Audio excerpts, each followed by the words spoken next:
There are some remaining roster holes for the Jets. We'll debate which one is the biggest. Plus, an update on the cap situation with the rookie wage scale coming in for the New York Jets in their 2026 class. How much money do they have left over to fill these remaining holes? We'll talk about all of it. Boy Green Daily starts now. Oh my gosh, it's morphin' time.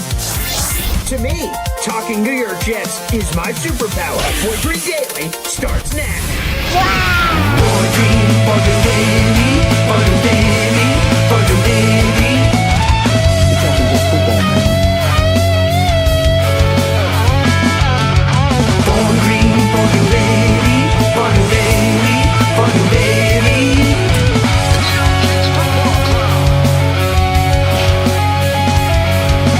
Offense, defense, special teamwork, Jets football with Boy Green. J-E-T-S, Jets. Let's go! What's going on, everybody? Paul Esdin Jr., a.k.a. Boy Green, the never-before-seen 17, baby! What's going on this morning? It is May 3rd, and tomorrow, May the 4th be with you. Isn't that beautiful? Thanks for joining us here on the program. I am Paul Esdin Jr., a.k.a. Boy Green. I'm the New York Jets digital reporter for Heavy.com. Welcome to Boy Green Daily, a daily New York Jets video show, also available wherever you get your podcast. Make sure you guys like the video here on YouTube and hit subscribe. I believe we're right there on the precipice, on the goal line of 8,610 subscribers, which is terrific. So keep pushing it, baby. We appreciate that out in the audience. A couple of shout outs here. If you guys missed it, woo-wee. The Boy Green Espresso Club meeting. I would say last night, but quite frankly, it was a couple hours ago. It was this morning. So for anyone that enjoyed that, it was terrific. For those who did not, you guys can go back and rewatch it for Espresso Club members only, a private show. So hopefully you guys can enjoy it. Beautiful. And I see we have a membership being gifted immediately. Mother effing chew, baby. Let's go. Hit it, people in the back. Come on now. Very nice. We have a new member to the Boy Green Coffee Club. Shout out to Mother Effing Chew. MFC. The way to do it. MFC, by the way, your membership out in the audience here on YouTube went to William Murphy. Welcome to the Boy Green Coffee Club, William Murphy. We appreciate you. Yes, sir. All right. Let's do this. It's time to welcome in our special guests here on a Sunday. It's a beautiful Sunday. Yes, it is. This is Jets Worldwide. Wide.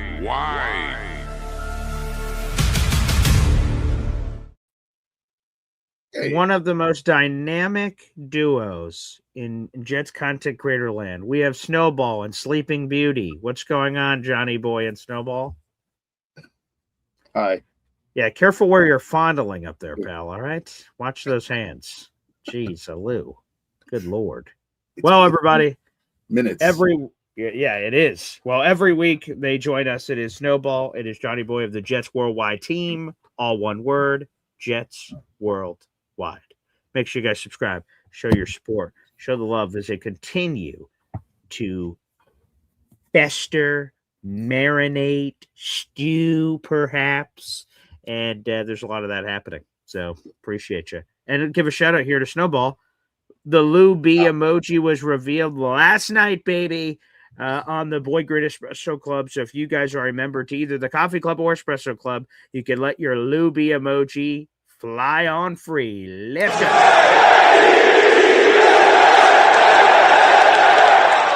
Snowball, I love that what's the word I'm looking for? What's the jacket, Snowball? What's that word? Sequins. Thank you. Sequins, yes. And the fact that you were able to get that level of attention to detail for a sequin-wearing, suit-wearing Lou B is absolutely marvelous. So that part, I appreciate it.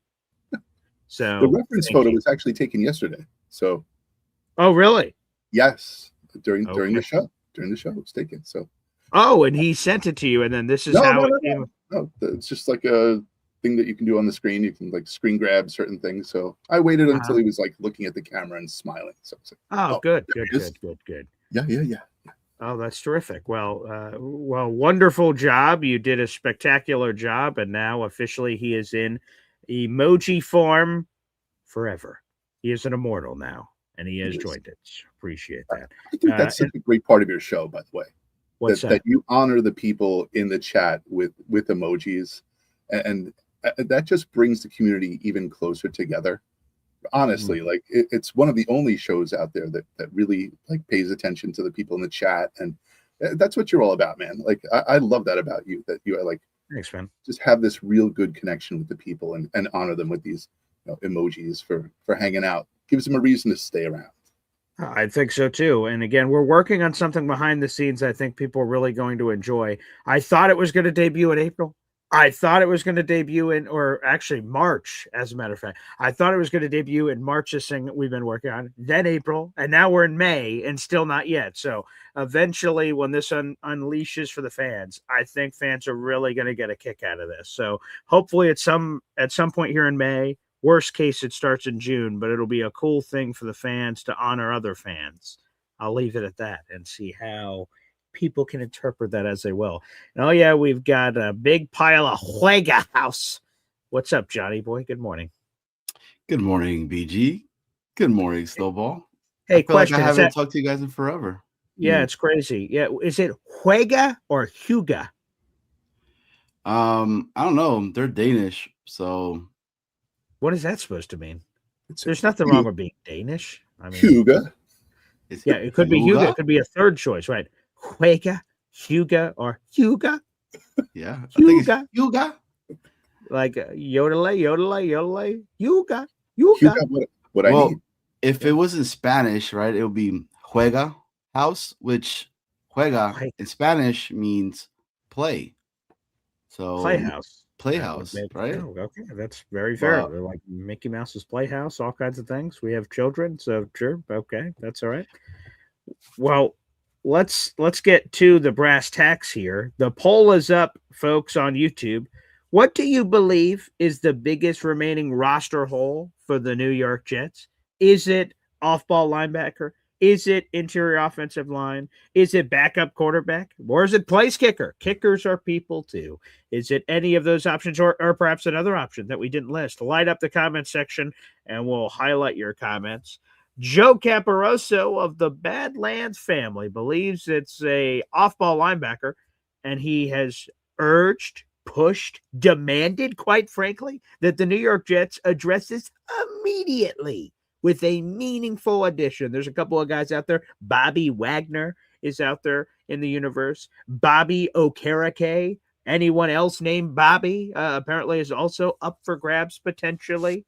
So that could be in the mix. There's Matt Milano. Do you believe, Johnny boy, as Snowball has gone dark, do you believe that off-ball linebacker is position number one for the Jets that they should attack? I think so. I think like once we were done with the actual draft, we did talk and we were like, man, can you believe all of the linebackers that were there for us to grab and we didn't? You know, right. So then we started looking into the free agents, and it was Bobby Wagner. I think what's his name, Delvin Bush. Just thinking of some of the names that are still there. Even what's his name is there, man?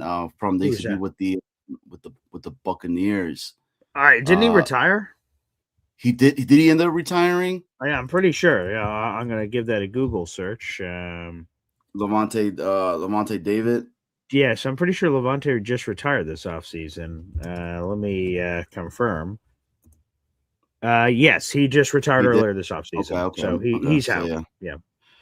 But there's still a lot of names. The Bobby Wagner one is I know his name was put out there, but then again, and this is where BG might get at me again and be like, oh, because of his age, he was still pretty productive. So who? Bobby Wagner. I don't have anything against old people, and the fact that you portray it like I do. Mean, you say that hell? You say that I have a problem with old people because the issue that I had with with the Mario Davis and everything, but which makes sense. It's a real, I mean, it's a real question mark right now because. But why do you happens say so in your personal life? You say that you will hold people that are older in this high regard, a sage, an elder of some kind. But turn around to the football field and say, "Yeah, hey, Grandpa, go hit the bench, old man." So how do you coexist in life with these two opposite, parallel ideologies, philosophies? Please just depends on inform the us. just depends on the cup of coffee that I have for that morning. That'll, Will sway your entire takes and everything. Yeah, pretty much. I don't know what you're pouring in this coffee. That sounds dangerous, but to each your own. 2 different buckets, man. I think it's 2 different buckets. You know, like Roger said, I can beat you with my mind, right? Okay. All right. When it comes to positions, like you may be able to beat someone with their mind. I think that levels the playing field. Like with Demario Davis, right? He can basically walk up and be like, "All right, I know what's happening," right? Even before it happens, right? Yeah. So you can basically diagnose and like kind of tell people what to do. So maybe your body doesn't move as fast, but your brain is faster. So you can kind of like compensate a little bit. In the end, you're an athlete and you're supposed to do something. You know, you're going to have to tackle somebody or throw a ball or catch a ball or something like that, or run with a ball. But if you can figure out what's going to happen before it happens, then you kind of like have a little bit of an advantage. So advantage old people here, but disadvantage. I don't want to do that. I don't want to point there, but you know what I mean. So what do you believe is the biggest roster hole on this team right now, Snowball? It's definitely linebacker. It's a very scary situation to look at the roster and to see who's there and to be like, all right, you know, what do we got going on there? You know, like McCrary Ball. Which, by the way, let me highlight this. Yeah, so we have Marcelino McCurry Ball. I don't have a list in front of me. I'm just going to call it by name. We have Marcelino McCurry Ball. We have you want a Demario list? Davis. I have a list. Okay, let me see if I can guess them. Okay, so let's see. All right. So we've got Demario Davis. Yes. Okay. Mm-hmm. Jamie Sherwood. Yes. Marcelino McCurry Ball. Yes. Francisco Mauigoa. Yes. Or Kiko Mauigoa, as his nickname is. Michael Walker. Mm-hmm. Let me see. Well, oh no, he's traded. He's not there anymore. I was about to say his position sometimes is listed weird on the roster. All right, those 5. Who am I missing? Mathis. Oh, Oshwan Mathis. Ochaun. Mm-hmm. Okay, I missed that one. Your pronunciation is impeccable. Yeah, and then like Enigbari is listed as a linebacker. Yeah, but that's more like, I guess. So again, schematics wise, I could be misrepresenting. To clarify, Snowball. This biggest position in need you're clearly saying is off-ball linebacker, inside linebacker. You're not talking about a pass rusher, right? No, I'm not talking about a lot. No one's. We have people who can do that. We have like over 5 or 6 people who can do that. But yeah, I'm a big proponent of the off-ball. By the way, Ricky New York Live asking about Kevin Byard. He's time with the Patriots of all teams. So unfortunately, he went to the Patriots. Kevin Byard led the league in picks last year. Would have loved Kevin Byard. What did we have to? Oh yeah, we traded for Minkah Fitzpatrick. So I guess that was a splash at safety. And Kevin Byard got like no money in free agency too. So I was like, what the? A little bit surprising. So it seems like we're on the off-ball linebacker trade. Let me look at what the people in the poll are doing here on the old YouTube. Let me take again, or I guess I got to hit the refresh. Oh, I see. Oh, geez, we got a whole hoopla here. All right, I'll update that in a second, or check my phone. For some reason, I'm getting some extra additional hoopla over here. Don't you hate when you get some extra hoopla? Ugh. Depends on what's in the hoopla. Yeah, I want some hoopla. I bet you do. So I would say, though, the other one, if you're not going to say off-ball linebacker, there's a bunch of big names to out there. Bobby Wagner, Bobby Okereke, Matt Milano, the retired Levante David that Johnny Boy wants to convince out of retirement. Oh, you don't want Matt Milano? I do not want Matt Milano. No. What's wrong with Matt Milano? I had actually an extended conversation with a Bills fan about Matt Milano. Okay. And what that person said was basically he is the ABT of linebackers now. Like he Wow, will be at that Jesus. state. Yeah. Okay. Like, his injury history and the amount of time that he can actually stay on the field, this person believes is very limited. So if you bring him in, just expect him to not be there throughout the entire season. So I'm not putting my eggs in the Milano basket or his hoopla or whatever you want to call it. So yeah.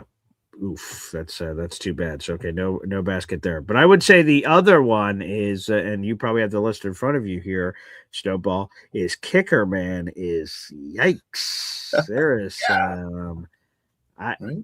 Again, we're probably going to circle back to this point like a movie and keep flashing back to why did we just pay $4 more million to Nick Folk? Why did we just pay $4 more million to Nick Folk? Why didn't we just pay $4 more million to Nick Folk? So I'm sure that's just going to be a constant flash when we see our version of Kari Vedvik like trot his ass out there and flow, whoa. And then we're like, son of a bitch. Probably should have put that a little higher on the priority list, especially since, by the way, I said I'd give an update. Shout out to Rich Samini. Here is the Jets' update on their cap situation, all right? The Jets made, of course, a league high 3 first-round picks, so it makes sense. Their total rookie pool of money is higher than normal. It's $23.5 million. The rookie signings will count for $16.5 million in terms of actual cap space. They're just under $40 million. They're about $40 million under the cap, so factor that into your math there. The Jets still have plenty of money to spend on things. So, like, the fact that they penny pinch for Nick Folk still doesn't make any sense to me, but I'm sure that's above my pay grade. I don't wish ill will on anybody, but I want to see Nick Folk go off and fail this season. What? And why? So I feel better about him leaving. Oh. Like, that's what I want to say. Again, I don't wish ill will on anybody, but Nick Folk, you can go suck it this season. That's it. Okay, wow. So push Nick Folk down the stairs, why don't you? All righty.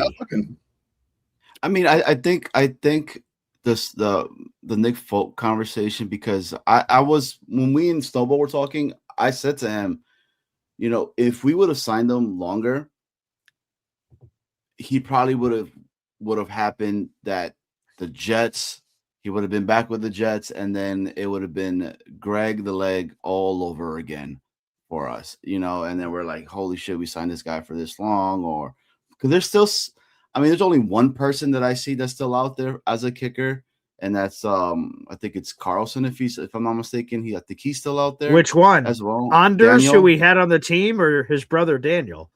Daniel. Now, Anders, isn't that German or something? Snowball? Yes, Anders is German. Because I imagine it's not Anders. It's slice of Anders. I'm Anders.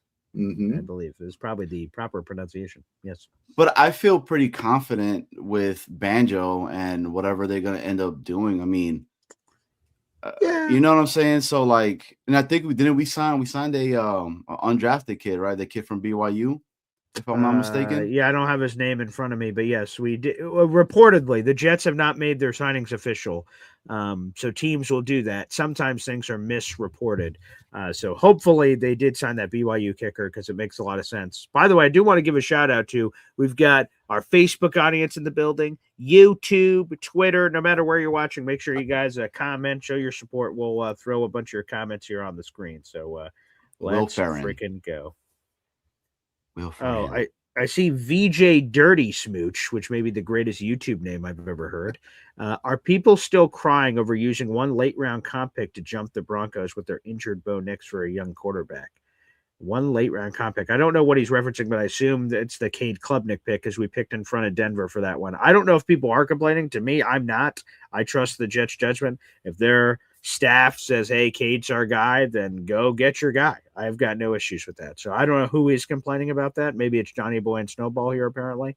But no, I got no issues with that. I really don't understand the Jets app and the Jets website. They never match. They never match. So I'll go onto the Jets website and I'll look through the roster and I'll see people there.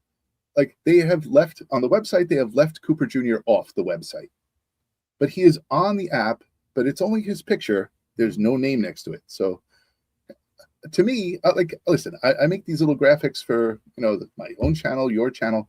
Yes. How easy is it to just go, app, website, picture, name? Like, they must have a team of like 40 people who do this. Probably, I would imagine. They're an NFL team, for God's sakes.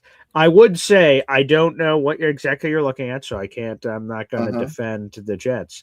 If you go to the New York Jets roster, which is something I reference all the time, just to double check numbers and other things of that nature, in a separate section. So they have a list of all the players that are currently signed.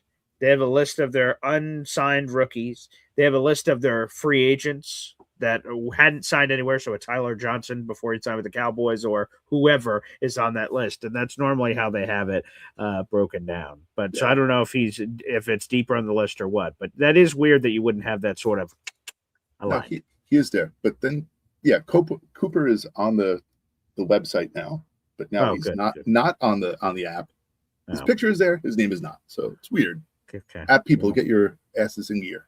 Yeah, I am happy that he is actually on the roster. So, like now they lost him. Like, oh boy, where was that Omar Cooper Jr. guy? Damn it! I was pretty sure we had him. So I'm glad that level of accounting is not in question here. But place kicker for me is one that I'm like, ooh.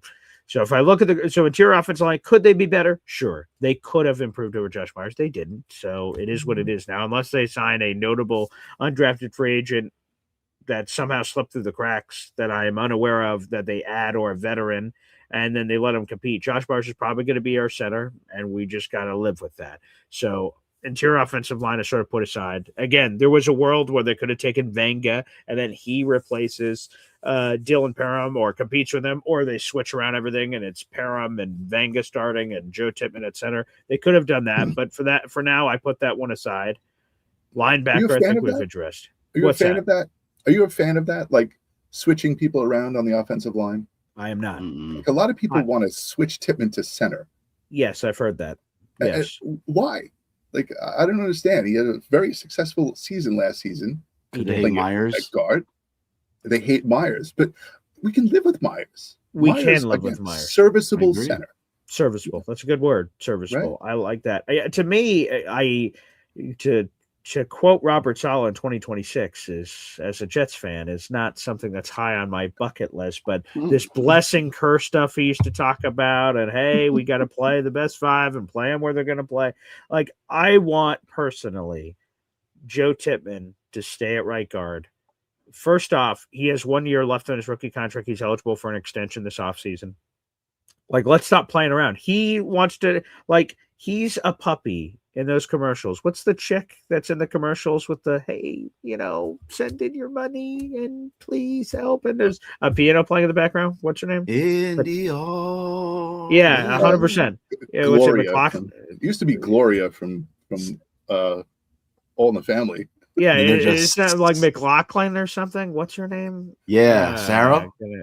Sarah McLaughlin. Sarah McLaughlin. And here's the thing: Joe Tippmann is looking for his forever home. And is it at right guard? Is it at center? He just keeps bouncing around from home to home. It's just a troubling, raising of him as a little puppy. He's just trying to find out where he wants to go. Where does he belong? And to me, park the keister at right guard. You don't have to worry. Center issue all of a sudden doesn't matter anymore. He's not snapping. So he's fine at guard. Let's keep him at guard. Let's lock him in. Let's extend him. Let's keep him this offseason for the foreseeable future. I don't think he's a superstar. I don't think he's the best guard in the league. Definitely don't think he's the worst. I think he's just rock solid. So I'd love to keep that kind of player. I think we always have these extremes of in good ways, right? Garrett Wilson, boom, highest paid player in franchise history. Yeah. Or someone's a bust. Get rid of him. We don't have a lot of in-between deals. We haven't had that a lot in terms of extensions for the Jets recently. We're getting some random ones now, right? Josh Myers got a little bump. Jeremy Ruckert got a little bump. So we're getting some of these random players in the middle that are getting it. But Joe Tippmann's on the higher end of that random players, and he's someone I want to lock in. So I am not in a rush to do it. Creatively, if they would have drafted Vanga, I'm open to something. I probably would have let Vanga and Parham compete, and so be it, as opposed to just dumping that. But I think it's fine. Like we can survive with Myers. I know Indy Jets hates Josh Myers' guts. He hates Josh Myers' family, everything he represents. He just hates it all, and that's fine. Everyone can have different opinions here on the show. He wants to yeller that dude. That's what I heard. Wow, Jesus Christ, that went dark. Your dad just came to the rescue. What did he say? The name of the person. Sally Struthers. Sally Struthers. It doesn't feel like that's her name, but I'll take his word for it, I guess. She was the OG. Oh, I see. Yeah. Oh, I see. Okay, so shout out to Sally. The original executor. She was the original executor. Jesus, that was. Right. This is the coffee club, no longer the espresso club, buddy. So let's rein it in over there. Jesus.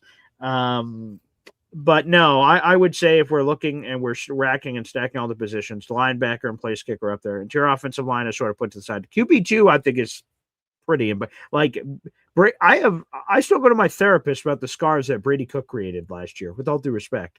So I never want to see that again, with all due respect.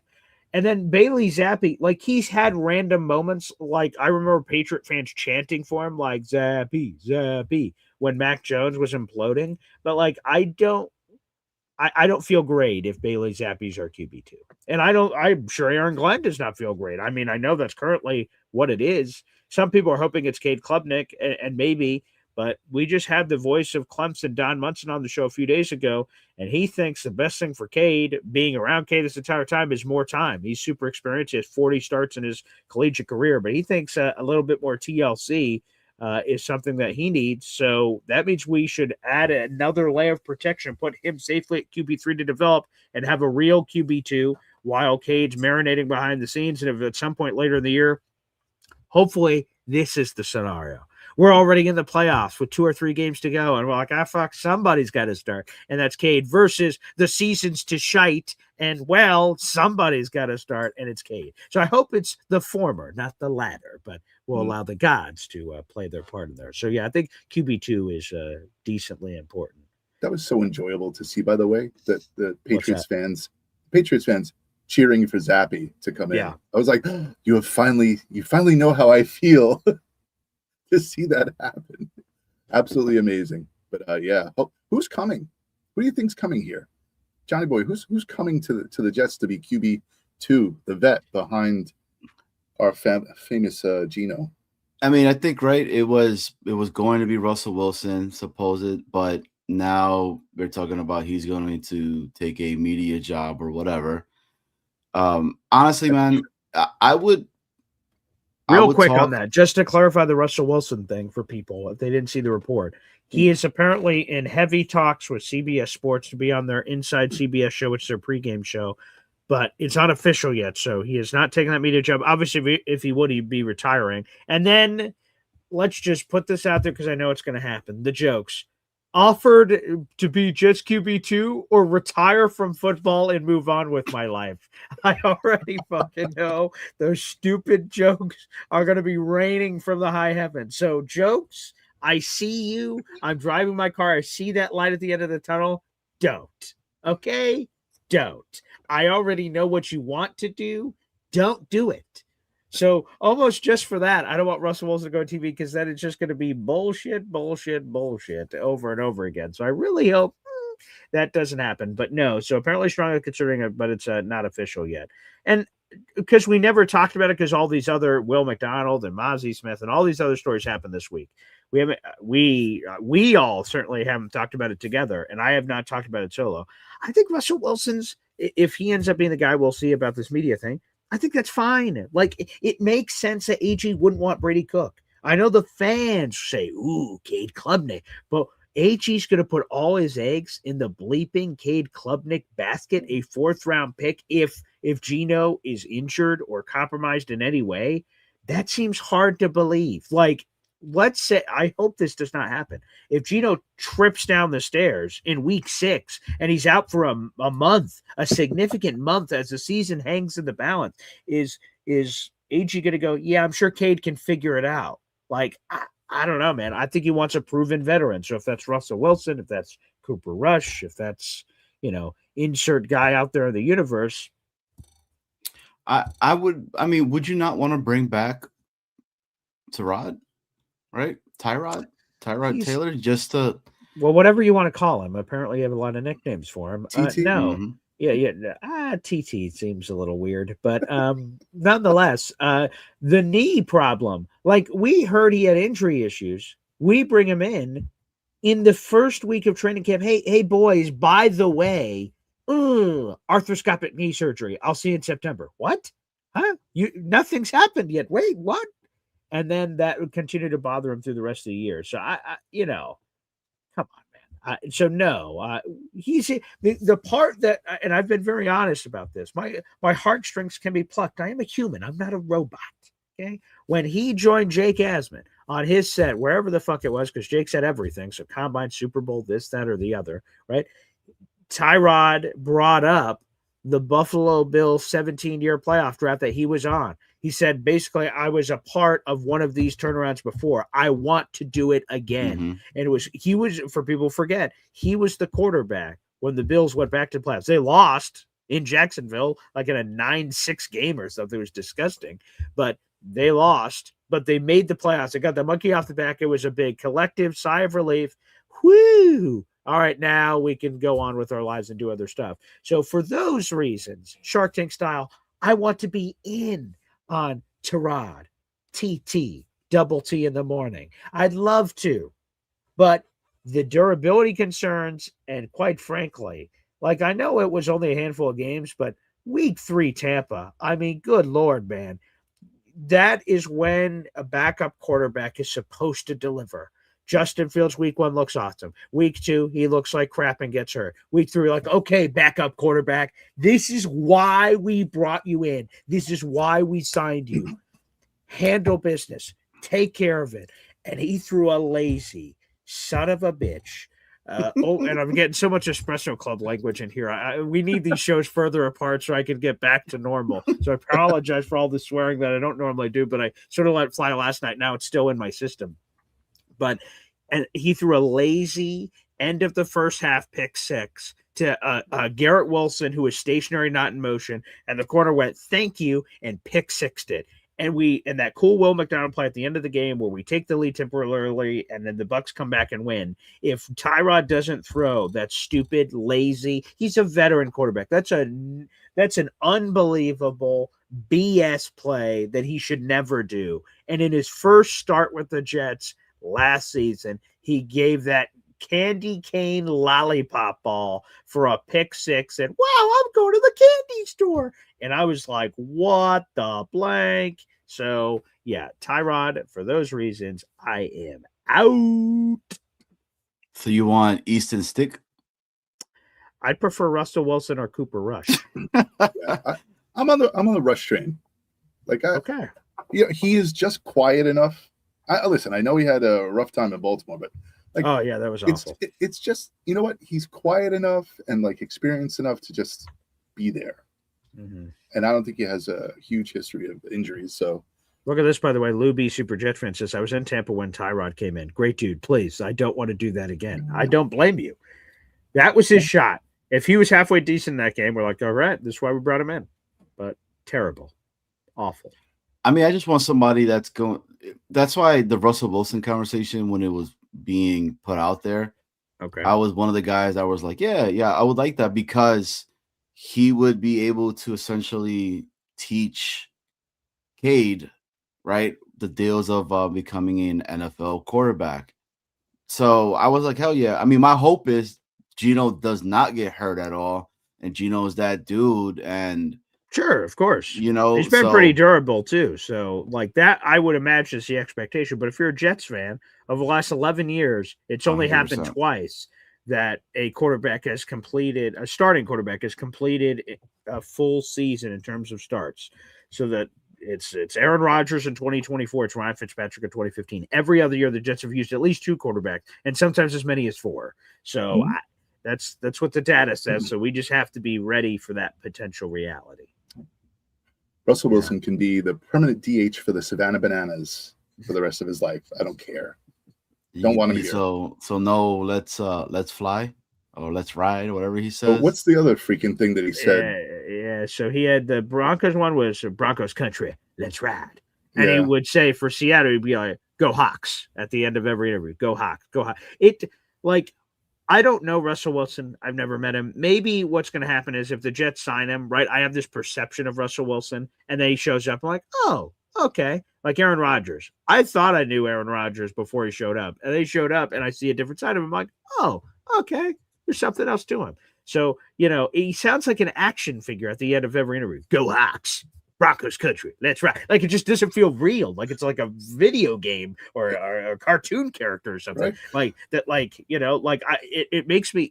This is again because we're just so close to the Espresso Club. Like if he was making love to his wife, and all of a sudden out of nowhere, Broncos country. That's right. Like he would just be saying these random catchphrases like go Hawks. She was like, I'm what? unlimited. Right. Like my middle name is Danger. Like I just feel like he'd be saying all the weird things from the commercials that he says. I don't know. There's something weird about it. I'm not sure. But anywho, the football player, right. Someone else said it in the comment section. He was pretty harmless with the Giants. Yeah, I didn't notice any problems or anything from that nature, from that perspective. By the way, shout out to Philliam here. Boy Green, Jets Worldwide Sundays. Where else would you rather be? Come on now. Where else would it be? Philliam, by the way, 10 raffle tickets, baby. Major shout out to my guy Phil, man. Super Love much Philliam. love to Phil, man. Yeah, I don't know. sure. Dude, like you kind of the interior offensive line. I just wanted to kind of go back on that, right? Okay, well, before we do, just to put a bow on the quarterback conversation, I saw Derek Miller on our Facebook page. We don't get to highlight enough of the Facebook people. So Derek Miller, damn it, the Boy Green Facebook page, keep it alive. Appreciate you. He says, might not be a popular take here, but I'm excited for Cade Klubnik. An old Packers GM once said, you got to take a dart through a quarterback every year. I'm hoping he can earn the QB2 spot over Zappy. So lots to unpack here. That's Ron Wolf you're talking about, Hall of Famer, by the way. Love Ron Wolf. I agree with that take. I would take a quarterback every year. Even if I have a quarterback, I'd take a quarterback. Because, what, are you going to have too many quarterbacks? Give me a quarterback every year. Keep swinging. Keep developing. Make that a part of your ethos. Because think about it. If, let's say the Jets eventually get their franchise, let's just make it up, but we'll pretend that Cade Klubnik's our franchise quarterback. And then, every year it keeps going on. You want a viable person to be developing behind the scenes. What if Cade gets hurt? Then you want a new guy ready or a trade opportunity. You develop them to a place, you flip them for a pick, and you're just making money from that situation. So I appreciate that. I am excited about Cade Klubnik as well. So I don't know about Papatek or not Papatek. I want to reset all this. I'm excited for Cade Klubnik because I'm excited for rookie. It's an unopened package of chips. There's a freshness to it. There's something new. There's something original. There's something untapped about a rookie coming in. The thing for me is the voice of Clemson, Don Munson, joined us and seemed to suggest that, hey, in a perfect world with the Jets, hopefully he just gets some time to marinate. If Don Munson would have came on the show and said, this car is ready to take out for a spin right now, I would have been like, oh, okay. Cade, compete for QB2, surprise all of us, be the QB2, and let's ride. Or take flight. Maybe that's a new thing Russell's going to say. Take flight. Take flight. I don't know. Probably not. But the thing is here with Cade, I'm excited for Cade. If I'm dressing it as I'm not, I want to correct the record, strike it from the record. That's not what I'm saying. I'm excited for Cade. But the things I've been told is he needs time, even though it is kind of weird to say that because he has 40 career starts. So, how much more time do you need? But if he needs time, so be it. Get the time because he's been playing he played at the Texas high school level and won multiple state championships. That's as high as it gets. He went to Clemson, Division I power that had been one of the faces of college football of the last 10 years with their national championship run. So, they've had a lot of success with Coach Sweeney. But he said he needs time. That, to me, was okay, then we need to get a legitimate QB2 so he could get that time. If Don Munson would have told us, oh, he is ready to go, I'd be like, F this, let's go. It's Cade Klubnik time. Chub for club out there in our comment section. That's it. I think that's the thing that swayed me. I don't know how you guys feel. Go around the room real quick. Yeah. I mean, go ahead, Johnny. Yeah, I mean, that's first off, big shout out to Don, dude. I loved when you had him on. I was like, holy crap, this dude's giving out so many gems right now, and that's definitely something that I heard, and I was just like, yeah, we got to get another vet, and so that's why I bring up Tyrod Taylor, because I think he would be able to help out Cade Klubnik. Do I think Gino? Well, no. My hope is that Gino is all into what he needs to be doing as QB1, and the quarterback number 2 is the one that's going to be helping out Cade to be able to develop. Do I see that with Cooper Rush? Maybe. I don't know, right? I don't know too much about Cooper Rush. Do I see it with insert other name? I can see it with Russell Wilson. Russell Wilson's already done it, but he's talking about moving on over to CBS. So it's an intriguing conversation, but I don't think I'm excited about Cade Klubnik. I would say for myself, I think I'm very interested in Cade Klubnik in the sense of, what's the difference? Because I'm not excited. I'm interested. I see him being as a backup quarterback forever and a day for us, which we need that, Yeah, there's nothing wrong with that. Yeah, sure. Can he be a starter for us? He has the potential. I mean, Donna was saying it. I don't know, but I still would want to get in. If we could get Brendan Sorsby, and it happens with this whole. It's Brendan. It's whatever. Brendan. Not I like Brandon. calling him Sherbet. It's Brendan Fraser, man. Brendan Fraser. Come on. Shout out to Brendan Fraser coming back Shout out out with to him. another movie. A mummy movie? I used to love those mummy movies. I love those That's great. movies. Now, I'm going to be honest. Brendan, with all due respect, he's got a little pudgy. And so have I. So, we're both in the pudgy camp. We're in fat camp in the summer. But hopefully he gets back in the shape for the mummy movies. I mean, those were spectacular. I really enjoyed those. As a matter of fact, somewhere over the last, year and a half, I want to sort of extend it out so I don't lie. I rewatched the mummy movies. I'm like, yeah, these are phenomenal. So go check those out wherever they are, folks. Snowball, also, I want to get your thoughts on that from Derek, please. Cade Klubnik, let's face it, with the Jets. All right. We haven't had a viable quarterback in forever. So, true. It's kind of like, being starved and then just having a table full. You ever see the Eddie Murphy, right? Starving person, you give him a cracker, oh, this is delicious. This cracker is the best cracker in the whole world. I love this cracker, right? Oh my God, where'd you get this? This is gourmet cracker, right? So that's the thing. When you are starved for a quarterback, they could put anybody in the room and you'll be like, this guy is going to be the next right. best I thing, see what you're saying. Right? Yes. So your belief is totally it's out of whack. So if Don said he needs time, then he needs time. Some people are wrong. Sometimes people are wrong. Sure, maybe, of course. Right? Right.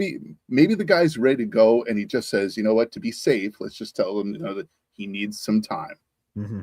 And there's nothing wrong with that. We've seen it happen throughout the league over the years where quarterbacks sit and they are successful. You look at Aaron Rodgers, if you look at Jordan Love, and you look at all these people who have sat on the bench, waited, and then had mild to very good success. So if they're saying Cade Klubnik, my opinion on Cade Klubnik is just that, is I don't want to see him this season. My hope, and I'm sure everyone else has the same expectation, Gino is on the field for 17 games, leads us to the playoffs, and we get in, and that's what happens. But you know what? Things happen. We are the Jets. There is this aura of bad luck that people seem to think about. And I am a strong believer in thoughts become things. So if you're out there and you have a negative attitude about the Jets right now, please change it. Okay. Because the more positive energy, and I'm like a believer about this. I'm like a person who holistic, universal type of a person, right? I get up in the morning, positive affirmations, right? You got to think about it all the time. I saw something last night about Curtis Martin when he was going for, 1,700 all-purpose yards. He changed his code to get into the building to 1,700, right? Everything. Oh, cool. I never heard that story. Everything on him, right? His code for his locker was 1,700. Anything that had to do with numbers, he would always put 1,700 in it. And that season, he broke the 1,700 yards. So, if you have negative, right, there you go. If you have negative thoughts about this team, I know it's hard to change, but just flip the switch a little bit and try to put some positive energy out there. I believe in it. I think it's going to be a good season for the Jets. I'm not saying it's going to be a great season, but the way things are going, you have to have some positive energy. You have to change this dark cloud over you. This is just so awesome. Look at this. To meet Curtis Martin and the energies and Curtis Martin, legend, Hall of Famer, super nice guy. That's cool. I'd never heard that story about Curtis Martin in the 1700. That's amazing. I love that. Do you have any, do you know all the people in this photograph? Okay, let's see. Let's go. So I'll try to jump to the people I know. So that's Boy Green right next to Curtis Martin. So I got him down pat. Badshaw's next to you, right? Yep. That's Badshaw's cousin. Okay. Great to see him. Mikey Hulkhands is up there with the Hulkhands. Okay. Which one's he? I know. Lou B in the sequin jacket is right beneath him. That's nice. So the person immediately to our left looking at the photo, but to Lou B's right, is the International Fan of the Year. We never called him his name. It's say it one more time, Johnny. Ant Cook. Oh, just pronounce Ant. Okay, I didn't know if there was a different meaning to that. He's so he came over and we connected. So he's there. The fan immediately next to him with the license plate around the neck. He was the super nerd fan that Lou B worked around with on trades and stuff, and he was getting his thoughts on it. So I believe that's his dad to his left. Let's see. On the far right is the father-daughter combination. On day 1, he brought his son. On day 2, he brought his daughter. And I said, "Oh, for day 3, you bringing a third child?" He said, "No, we only have 2." I went, "Oh, okay." So there you go. His wife was also Johnny there. Boy. So good rotation. Yeah, and then Johnny Boy is somewhere in there, I think. If you look, you see that building all the way in the back. Yes, right. I'm right there. I'm okay. Well, I'm glad you made the photo. So that's terrific. I'm glad you made the photo. By the way, I want to catch up on some membership action here. Look at this. Derek, the Kansas Jet fan, has joined the Boy Green Coffee Club. Derek. Can also be pronounced in that way. Derek, the Kansas Jet fan. Love you, buddy. Thanks for joining the Army here. He also sends in a super chat here on the program. Every time I get a super chat, you're my daughter, Zariah Lina. Wow. Derek, the Kansas Jet fan, you have a raffle ticket for your membership, and you have another raffle ticket from your super chat. So thank you. BG, Snowball, and Johnny Boy. Love the show, guys. I hope you all have a wonderful day. One Sunday closer to Jets football. JETS. Jets. Jets. Jets. Here we go, guys!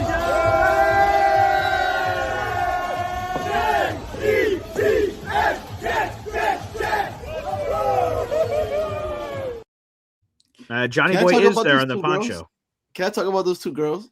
I was going to say, who are those lovely ladies? Oh, yes. They are some Benedict Arnolds, okay? Oh, that's true, yeah. Because they took their shirt off and they had Steelers underneath. What? Yes.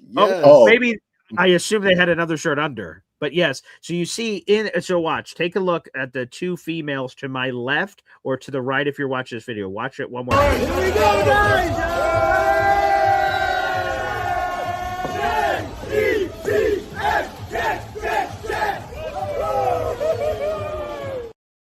I hit the super chat for a second because it says Jets and Asmania. The girl that's closest to Lou B is scared. Her face is like, Jesus, this guy's a nutcase to Lou B who's doing it. But yes, so they were wearing Jet stuff. Apparently, I was like, oh wow, where did these women come from? They're just Jet fans. I'm like, okay, great. And then tops off Steelers, and we're like, they must be local people that helped out at the restaurant. So yeah. So is there anything else you want to share about that? 31 other shirts underneath. Apparently, I guess they were covered for anything. Yeah. Hey, BG and Snowball, I would like to say this. Shout out, by the way, Derek, the Kansas Jet fan. Appreciate you, and thank you for the Jet chant. Thank you for supporting the show. Very awesome, my friend, and we love having you on the Army. So thanks for joining the club there as well. We'll get to some more super chats in a second. Go ahead, Johnny Boy. Are you guys in agreement that our quarterback room got better from what it was last year? Yes. Right. Let me make this clear. If the room was empty, it got better than it was last year. So, yes, it got freaking obviously it got better. Justin Fields couldn't throw a football forward outside of that one time that Halloween was on the first game of the season and he masqueraded as a quarterback for 5 seconds. And then the rest of the year, he's like, nah, I'm just kidding. I'm Justin Fields. So, yes, it dramatically got better. And again, how much better? That to me is a fascinating question as we get to this season because the jokes write themselves about Geno Smith, right? Oh, remember him when he got sucker punched by the Jets? Oh, wow, look at it. Do you remember when he sucked last season? I do. He was the commander for the Raiders getting Fernando Mendoza and all that other crap. I think Geno, with the chip on the shoulder, being back with the Jets, look at the offense. I don't have to, sometimes on offense, I have to, look in the mirror and say, damn it, Paul, you get ready for some Clyde Gates action.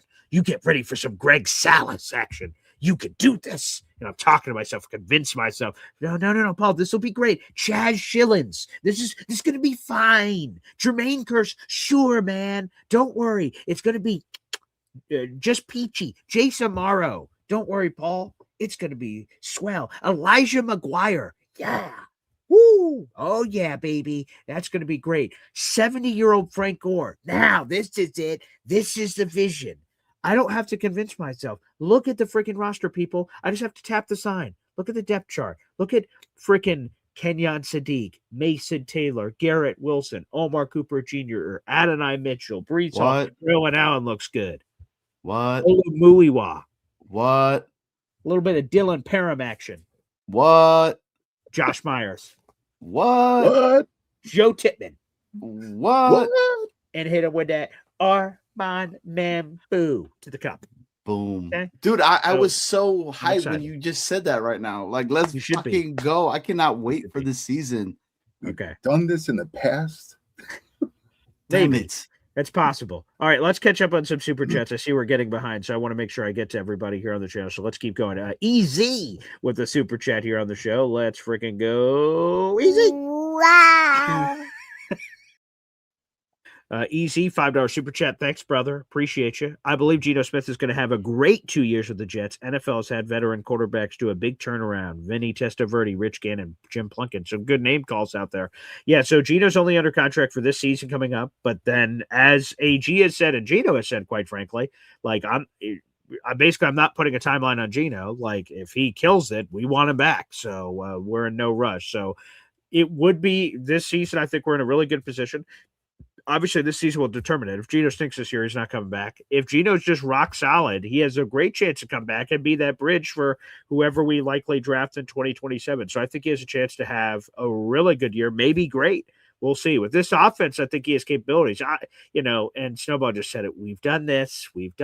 I'm seeing the Jets on their social media account or their website app. Everything's different on their website. I went to it looking for something else, and I'm seeing Geno Smith throw a long ball to Adonai Mitchell for 80 yards, and the football just barely grazes the roof as it falls into Adonai Mitchell's hands, running in T-shirt and shorts with no defense. And I'm like, yeah.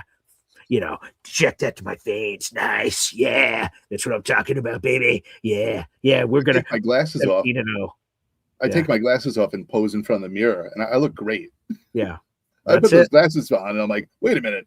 What happened to me? Yeah, that's not the same. That's not the handsome hunk I was just looking at. Exactly. Yeah, so, Can I ask you a question? Sure. Yeah. Biggest, we know that there's many factors, but biggest contributing factor to Geno's downfall last season, was it the O-line? Was it the coaching? Was it Geno? Yes. I know that yes, but what took the majority of the pie? I think there's twofold here, and it's both offensive line related. So one, the offensive line just being terrible, so that sort of contributes to itself. Not and Geno's from fault. The story I heard, I can't remember if Mo Moten, who joined me a couple weeks ago, or months ago maybe, joined me on air, off air. So if I'm sharing this, I wasn't supposed to. Sorry, Mo. But Pete Carroll hired his son to coach the offensive line, and Raiders players, whatever they were taught. So they go through a practice. This story was told to me by Mo Moten, I'm pretty sure. So the Raiders went through a practice, and Pete Carroll's son, his name escapes me, taught them whatever he taught them during the practice.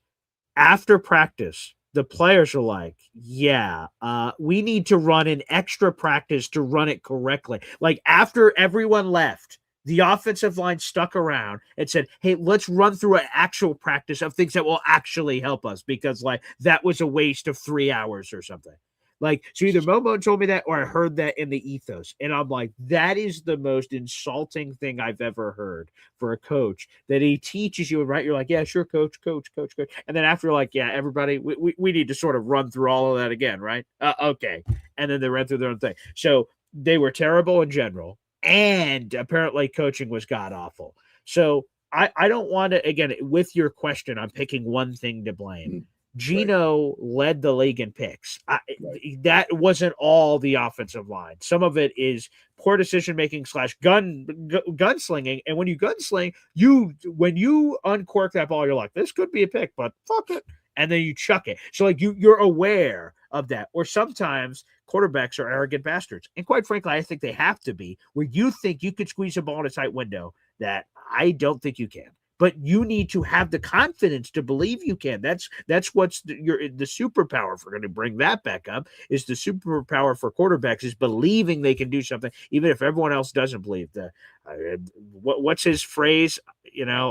Something they wrote to me, but I didn't write back, or whatever. Yeah, they wrote him off, but he didn't write back. Yeah, there it is. That's much better delivered. See, I totally butchered that. I apologize, Gino. Who apparently Gino's going to be working on a different catchphrase. He told Josina he might bring that one back, and she says, "I don't think you can use that again." He went, "Okay, I'll look around." So he was sort of bullied out using that. Could a better offensive line, and Gino, now being another year older, Sure. and a little bit smarter, pulling back the reins a little bit and saying, you know what, I'm not going to push the ball now. I'm just going to take what's safe.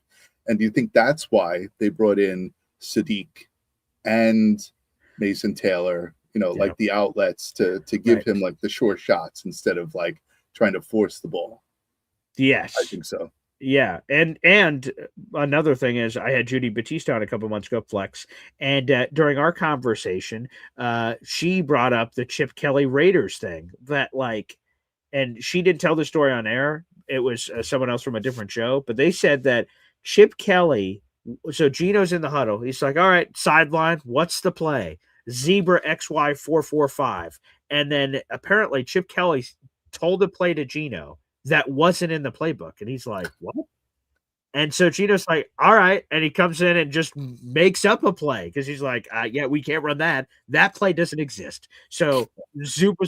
How does that happen? How does an offensive coordinator call a play that doesn't exist in the playbook? Like, he accidentally found it in the couch cushions and just threw it in there and thought, and say it with confidence. And then let's see if the players just run what they're supposed to run. And then the story about the offensive linemen coaching themselves after practice to actually get the work in, like, man, it apparently was a dysfunctional mess. So unbelievable. So easy. Appreciate that.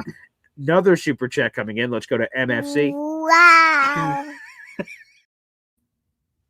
Oh, okay. This is even more aggressive than I thought. He said draft a quarterback every year or two until you have a franchise quarterback and a long-term efficient QB2. That's probably aggressive. I probably wouldn't be investing think about the math of that. Like, eventually you're just going to run out of spots of drafting 2 every year. But the overall thought process makes sense. Not only do you want a starting quarterback, but a backup quarterback is super important. A couple of years ago, we had that one stat, like 80 quarterbacks played in that season. Everyone played 2 or 3 or 4 or whatever, and then whatever the math was. So, or 150, whatever the crazy number was for the quarterback. So backup quarterback is one of the most valuable things in the world. If Cade turns into a backup quarterback, some people will make jokes.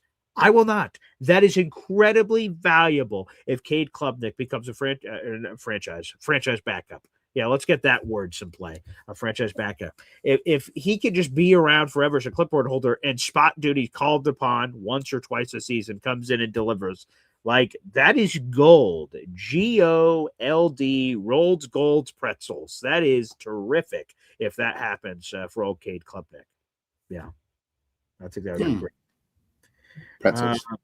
Pretzels. Let's get that in there. Hey, look, we've got.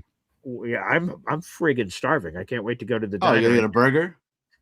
Yes, I'm gonna get a burger. John Boy, what are you gonna get? You gonna go get a Pajiji sandwich and shove a bunch of shit on it and not eat it because you don't? And my stomach's small. Oh, Paul, I had surgery that almost killed me. Ugh, God, move on, buddy.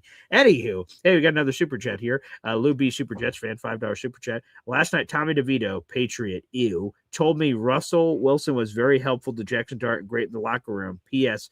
Thanks, chat, for the emoji. So again, let's bring up that emoji again. Come on, this is for freaking Lou B, baby. Lou freaking B. Damn, look we at have the not had an TV. emoji in a while. What's that? So look at the TV on that video. Oh, I didn't. What's wrong with the TV? That shit's huge, man. Imagine that shit falls on you. Yeah, I guess. Thank you for that. I guess it would be terrible for someone to die from a TV falling on their head, but thank you for putting that out in the universe. Yes, shout out to, again, I'm looking at a Tommy DeVito autograph ball right here. That's a story I've told on the Espresso Club before. Shout out to Tommy. Love Tommy. Good for him. And he got real money this offseason on a nice deal. I'm super happy for Tommy, and shout out to his agent, Sean Stellato. So that's cool. But that Russell was helpful to Dart. That's what I heard about Dart, too. Everyone talks about Jameis Winston. That's cool, too. Jameis Winston is all that. But I didn't hear a lot of bad stuff with Russell last year. We heard the weird stuff in Denver, but I think America is second chances. I am a person that gives second and third chances. If people make mistakes, I think you can overcome that. I don't think if you make one mistake, like my life is over and there's nothing else. Like I don't buy into that. You know, Snowball was talking about philosophies and things that, holistically, things he believes in. I definitely believe in second and third chances, and people should have a chance to, if they make a mistake, to dig themselves out of it within reason. So I truly believe that. What's up, Paulie? Yeah, exactly. I mean, that's again, when Don was saying what he was talking about the development piece in regards to Cade, it's why I was like, damn, Russell sounds like the QB2 that we could, and I feel like in a jam and we needed him to go in, we would be okay.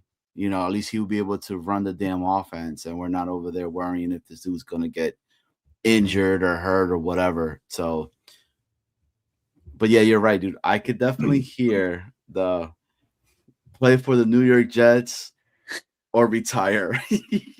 Right. I can totally hear that. Like, again, the jokes write themselves, but here's the thing.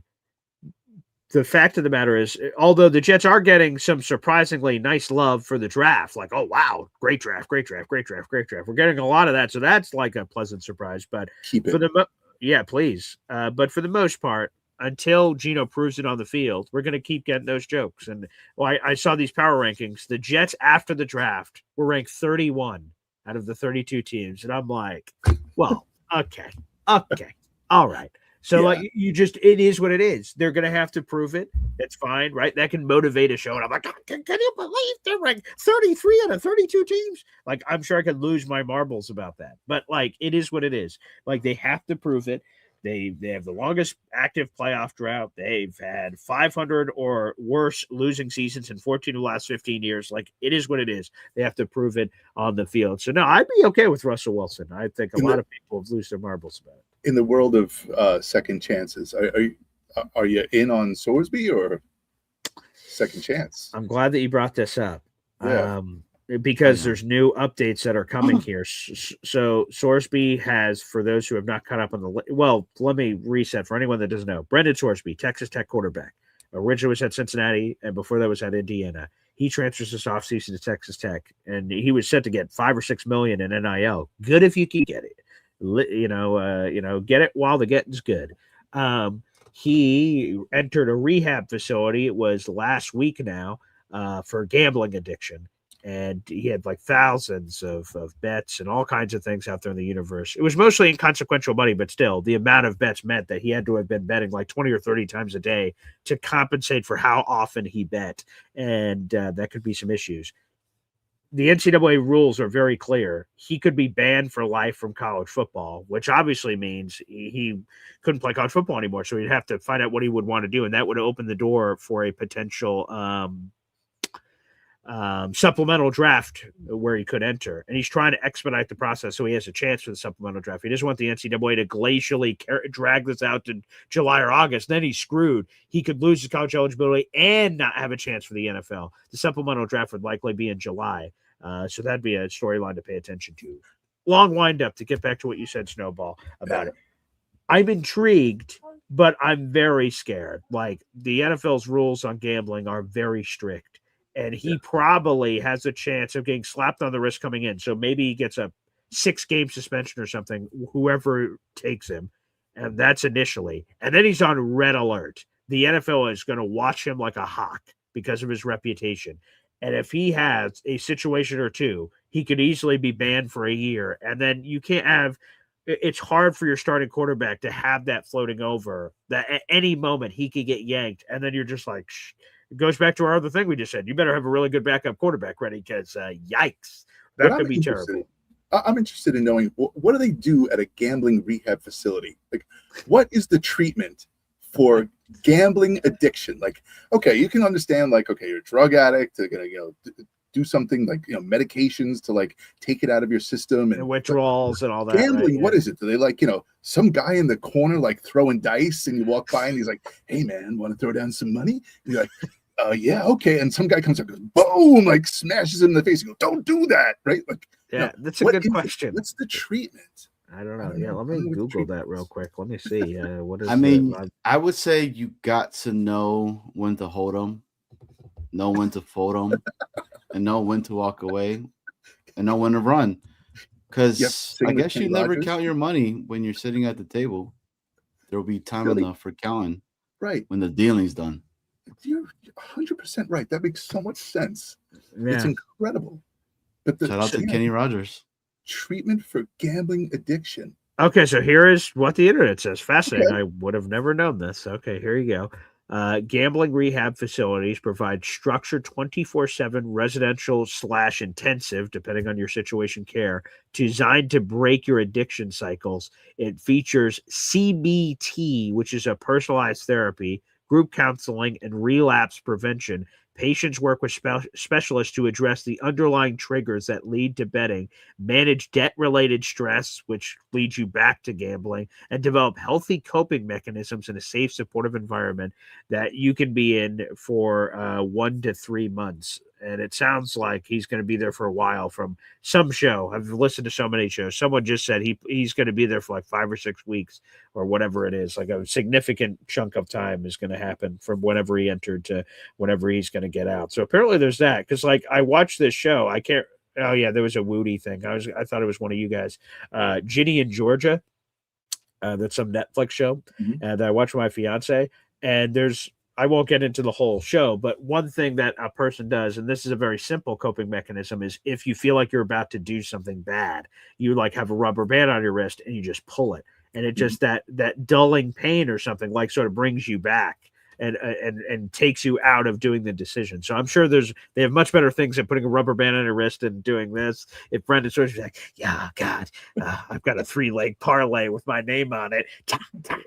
Okay, I'm good. Or the Family Guy scene with the Cookie Monster, and he's at the rehab facility, and they're like, all right, bed check. And they're looking around, and they're like, do you have anything else? You're like, no, I'm good.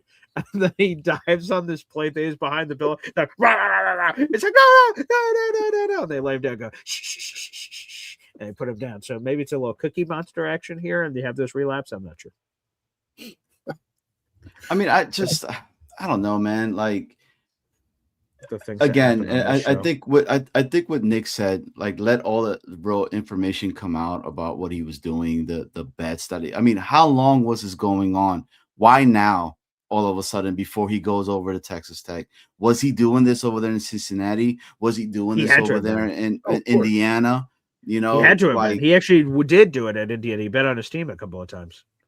So the good news is, I will say this: the one extra layer of this, the good news is he didn't do. Now this could get him in a lot of trouble. Like he's already in trouble, but like even worse. So like if he tried to shave points, like he to some shady guy in the corner says, "Hey, we're going to lose by exactly 10 points today. And then, right, like he's in a certain part of the game and he throws an interception on purpose and starts like that can get you in a different level of bleep to do stuff like that of gambling and influencing stuff. From everything that I read from the report, and again, it's a long report. You guys can read it from Pete Thamel. He didn't do anything like that. When he was betting on Indiana, he was like on the travel team. So like he was just betting for his team and said, hey, I hope they win. And they lost every time. So apparently he's a terrible gambler, unfortunately.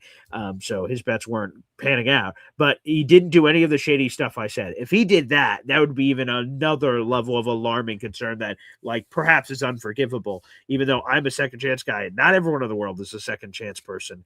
So that could lead to some trouble for sure. Agreed. By the way, I love that our brand new coffee club member, Derek, the Kansas Jet fan, is super active in the chat. So absolutely love it. And my guess would be he does lose his eligibility in college. I don't know. He could lose it and appeal. So he has a lawyer to appeal if he does lose it, which I would very much guess he's going to. But like, what is the NCAA going to say? Like, did you gamble? Well, yes. What's the rule? Any gambling and you're permanently ineligible? There's no wiggle room on forbidden. So like, I feel like, he seems, as they say in some countries, and for the audio only listeners, I just said he got tabled. Okay, got tabled. Is there a sound effect that's a rim shot? Let me see. Yeah, I wish I did. I would play that right now. I got to work it on the soundboard. We got to work it on the soundboard for sure. I'm not gambling on Johnny Sorsby. Johnny, it's Sunday morning. This is the Lord's Day. The Lord's Day, right? Put it back in your gutter, you piece of human trash. Good Lord. I was just repeating what Snowball said. No, I know you, Johnny boy. I know your humor. I know your thing. Tuck the horns back in. 100%. I saw it in the text as we were getting ready for the show yesterday. Okay? I know what you're all about. I know what you're all about. I had to, Again, why don't we do this? Why don't you guys give a quick plug here, and then we'll open it up to the fans. Yeah, there you go. There's all right. Okay, we'll be right back with Johnny Boy. Go ahead. Oh, I was going to say, you said timeout. I would do the plug, but Johnny could do it.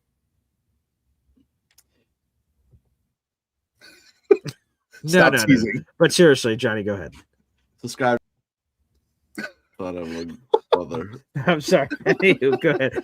I feel so bad. I should have gone to the draft with you because I love Paul's humor. Like, it's awesome. Dude, it's funny, especially when he's like cursing himself out. It's like he's fighting with this other inner voice inside of him. It's multiple personality disorder. Johnny, do the plug. Get it. Do it. JetsWorldWide. Come check us out. 7:30 p.m. every single Friday night. Jets content. This entire month, we are doing super fan segments. We just had Boba Jet on Friday night here with us. It was a really awesome episode. He was able to talk to us about not only being the super fan Boba Jet, but actually being the person that he is. And he's a great individual. So Snowball, if you want to, I didn't spend time with him. You guys spent time with him. But what was interesting was like, no problem, like taking the helmet off and just be like, not the personality, like a real person, like a real man, like actually, explained a lot about his life. And that was a fantastic thing. But yeah, definitely go over to Jets Worldwide after the show, hit the subscribe button, and join in the fun every Friday. Like this month, like Johnny was saying, he has lined up a super list of people who are going to be on, people who are on YouTube, people who are on TikTok, people who by sight, and now you'll get to actually hear their stories this month. So excellent job, man. I really and it's going to be really fun to see their actual, like, what they were seeing at the draft through their eyes and their takes as well. So like this upcoming Friday, we have Mikey Holkhands that's going to rock with us. Awesome. Everybody's seen Mikey Holkhands, all the games, they always show him, but the person too, to get to know him, what made him become a Jets fan, the origin stories. I can't wait, So was he born with those things? Like what happened? Yeah. And is his mother still alive? Yeah. He says, yeah, right. That seems I'm the one, right? Anywho, whatever. subscribe. I make it very clean though. That's true. Definitely clean, but just clean death. Subscribe to Jets Worldwide, JWW all together. It is absolutely marvelous. A couple of things here, real quick. So we have 400 people in the room. That's cool. 127 of those 400 are watching on YouTube, but only 63 likes. That sort of seems a little bizarre. Seems a little strange. People like the video. That's a free way to contribute to the show. But I saw we've just surpassed another milestone.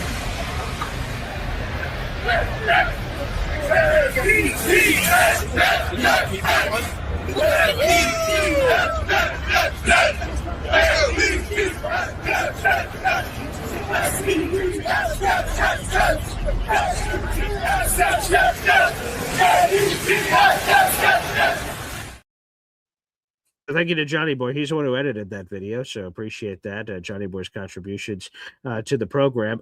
We are now past 8,610 subscribers. We're at actually 8,611, so salute to the audience. Let's freaking go. It is free to subscribe to the channel, baby, and that is absolutely marvelous. So let's go.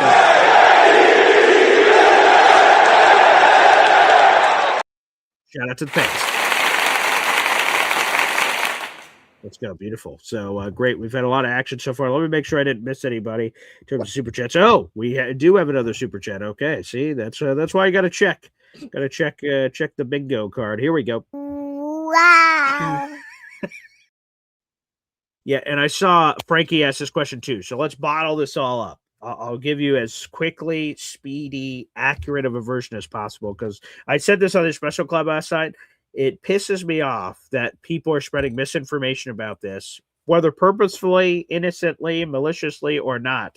Like, if people are going to talk about a subject matter, make sure you got the rules, because there's a lot of influential people in our universe that if they're saying misinformation, the fans are misinformed and they don't understand what's going on. So I did a lot of research into this, wrote an article about it. You guys can also look it up, but I will try to give you guys all the details. NY Jets fandom, $2 super chat. When could the Jets get Sorsby? When does this go down? What's all the details? So here's how it all works. Okay. Sorsby right now is under investigation by the NCAA for all this gambling.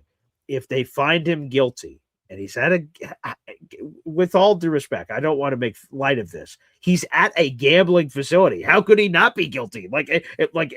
Pete them on a very large report that said thousands of bets. Like, that seems like a lot of this is pretty locked in.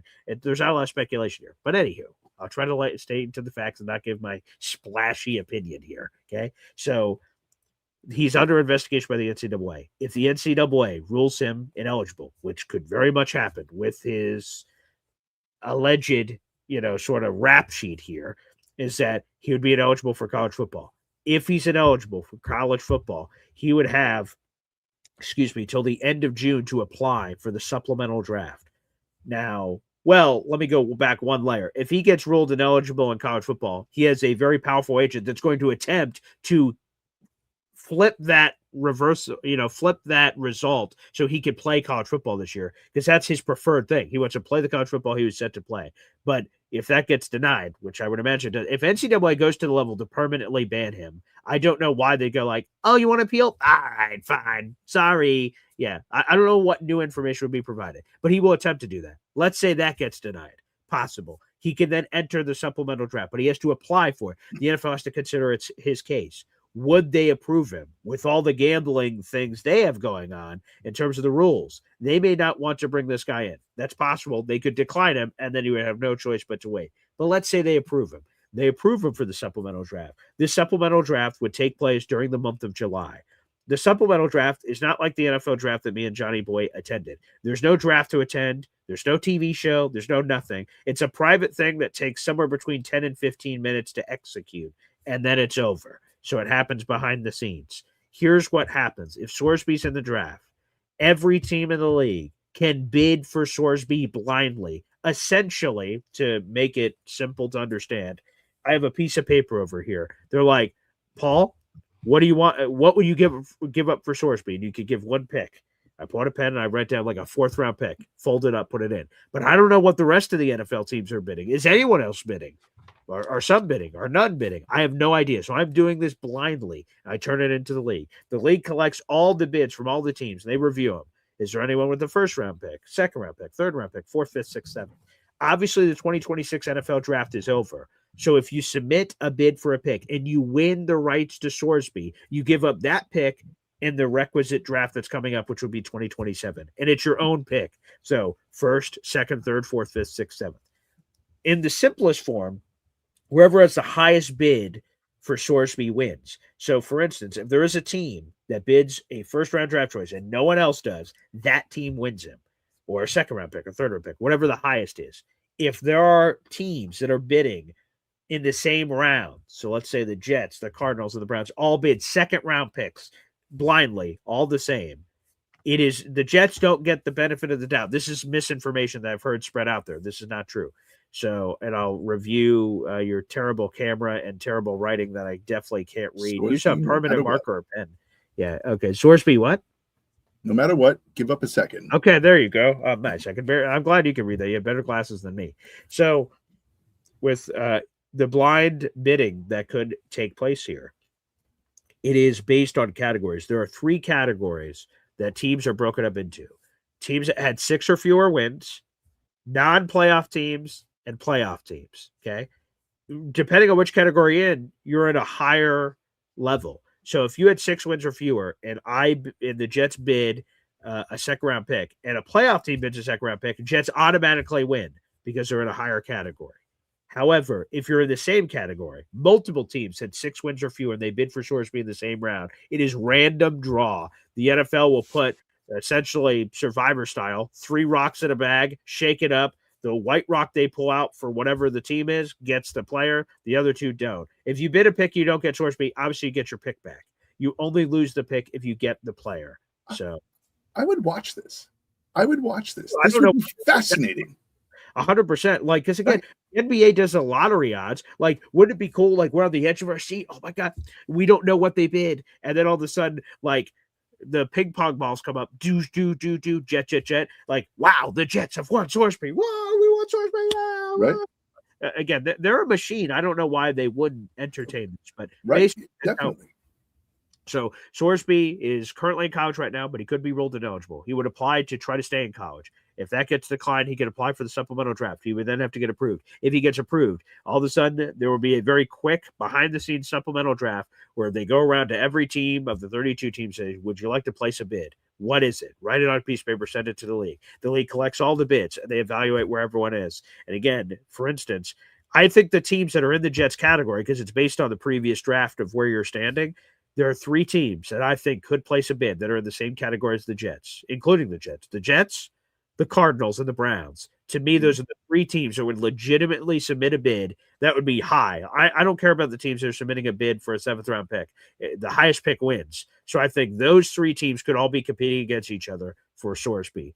Now, the Browns are buried on their quarterback depth chart, so it's hard to see where a Sorsby would fit. But this is a rare situation. Maybe a team would pull a trigger on something that maybe doesn't seem to make sense, and they're just going to figure it out. Because if you get Sorsby, by the way, the other piece I didn't say, and this supplemental draft happens on July 5th, if you win him, he's your player on July 5th.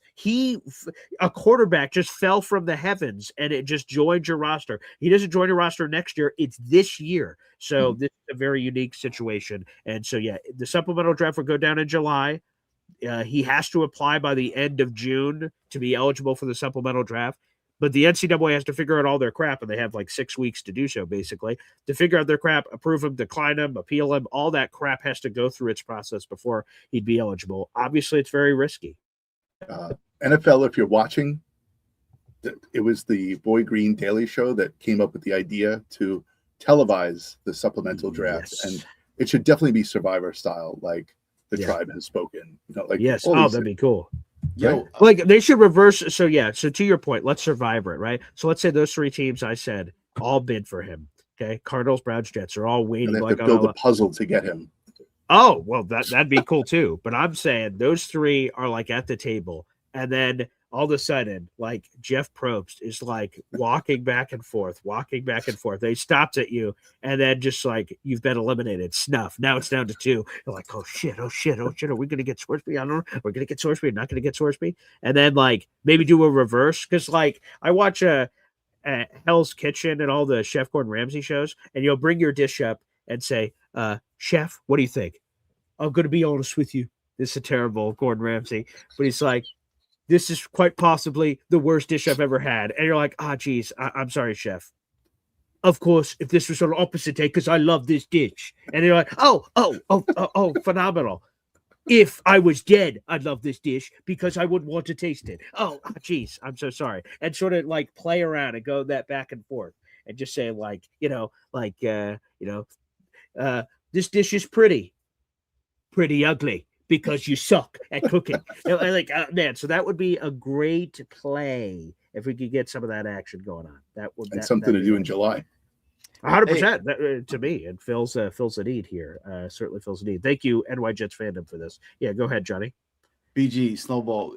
Let's just say we end up getting him, and it happens. Right. It completely changes the 2027 draft for us, though, right? Like, are we still like, Well, what did we bid on him? Did we bid a 5th round pick and we won him because everyone else was scared? Because that's the other thing. Because that's where we get dangerous. If the Jets bid a 2nd round pick, and we're going to find this information out, this normally comes out, I'm pretty sure. Oh, wow, no one else bid, or these teams bid this, and all that stuff comes out. Like, if the Jets bid a 2nd, no one else bid, that'll piss me off because you pay what you bid. It doesn't matter if you could have gotten him for a 7th, but you give up a 2nd. You give up the 2nd. So hopefully Muji has good connections around the league where he could suss out like what he thinks he's going to be worth. Because in a perfect world, you want to give up just what you need to give up for Sorsby. And here's the other note. Someone asked this on a couple of shows ago, so I'll bring it full circle. If you bid a 1st round pick, let's just say, that'd be crazy if the Jets did that. But let's say you bid a 1st round pick. Sorsby gets a 1st round contract. You bid a 2nd round pick. He gets a 2nd round contract. You bid a 3rd. He gets a 3rd round real rookie contract that happens. So that's very real. I see Frankie has another super chat here, which takes us, I think, to a next natural place here. Wow.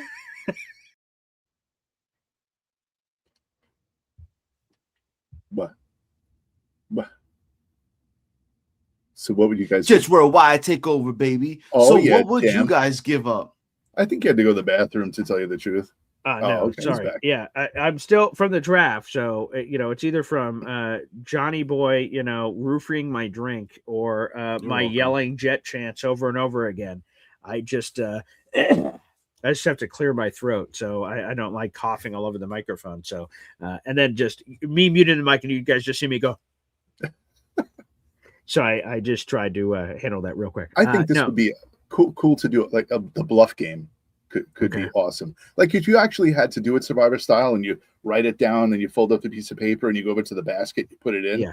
Like you'd imagine, okay, the 3 of us are the Jets who are making the Jets officials who are making the decision. And like we write it down, right? Paul writes it down. I look at it. Johnny folds it up. He puts it into the basket. And then Johnny comes back over and like high fives us and like, yeah, baby, we are definitely getting this. Like, and then it winds up that we like offered a 6th round pick. Like the bluff could be awesome, but that would be awesome. So there's, I see there's a question in the audience. I'll get back to that one, but I want to get to Frankie first. So what would you guys give up for Brendan Sorsby? And let me lay this context down because some people they're like, who is Brendan Sorsby? Some people maybe listen to the show right now and say, I have no idea who the hell this is. So again, spent a couple years in Indiana, a couple years in Cincinnati. Was going to play for Texas Tech. I don't think that's going to happen this year, but he was set to play for Texas Tech. He is considered one of the many quarterbacks possible to be a 1st round pick next year.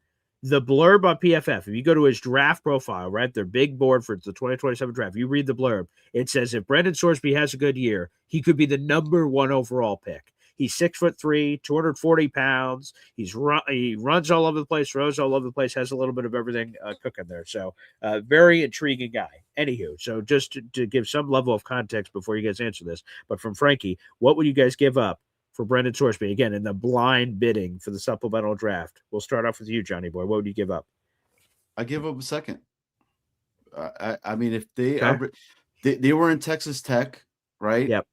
So they had to have seen this kid, probably talked to him.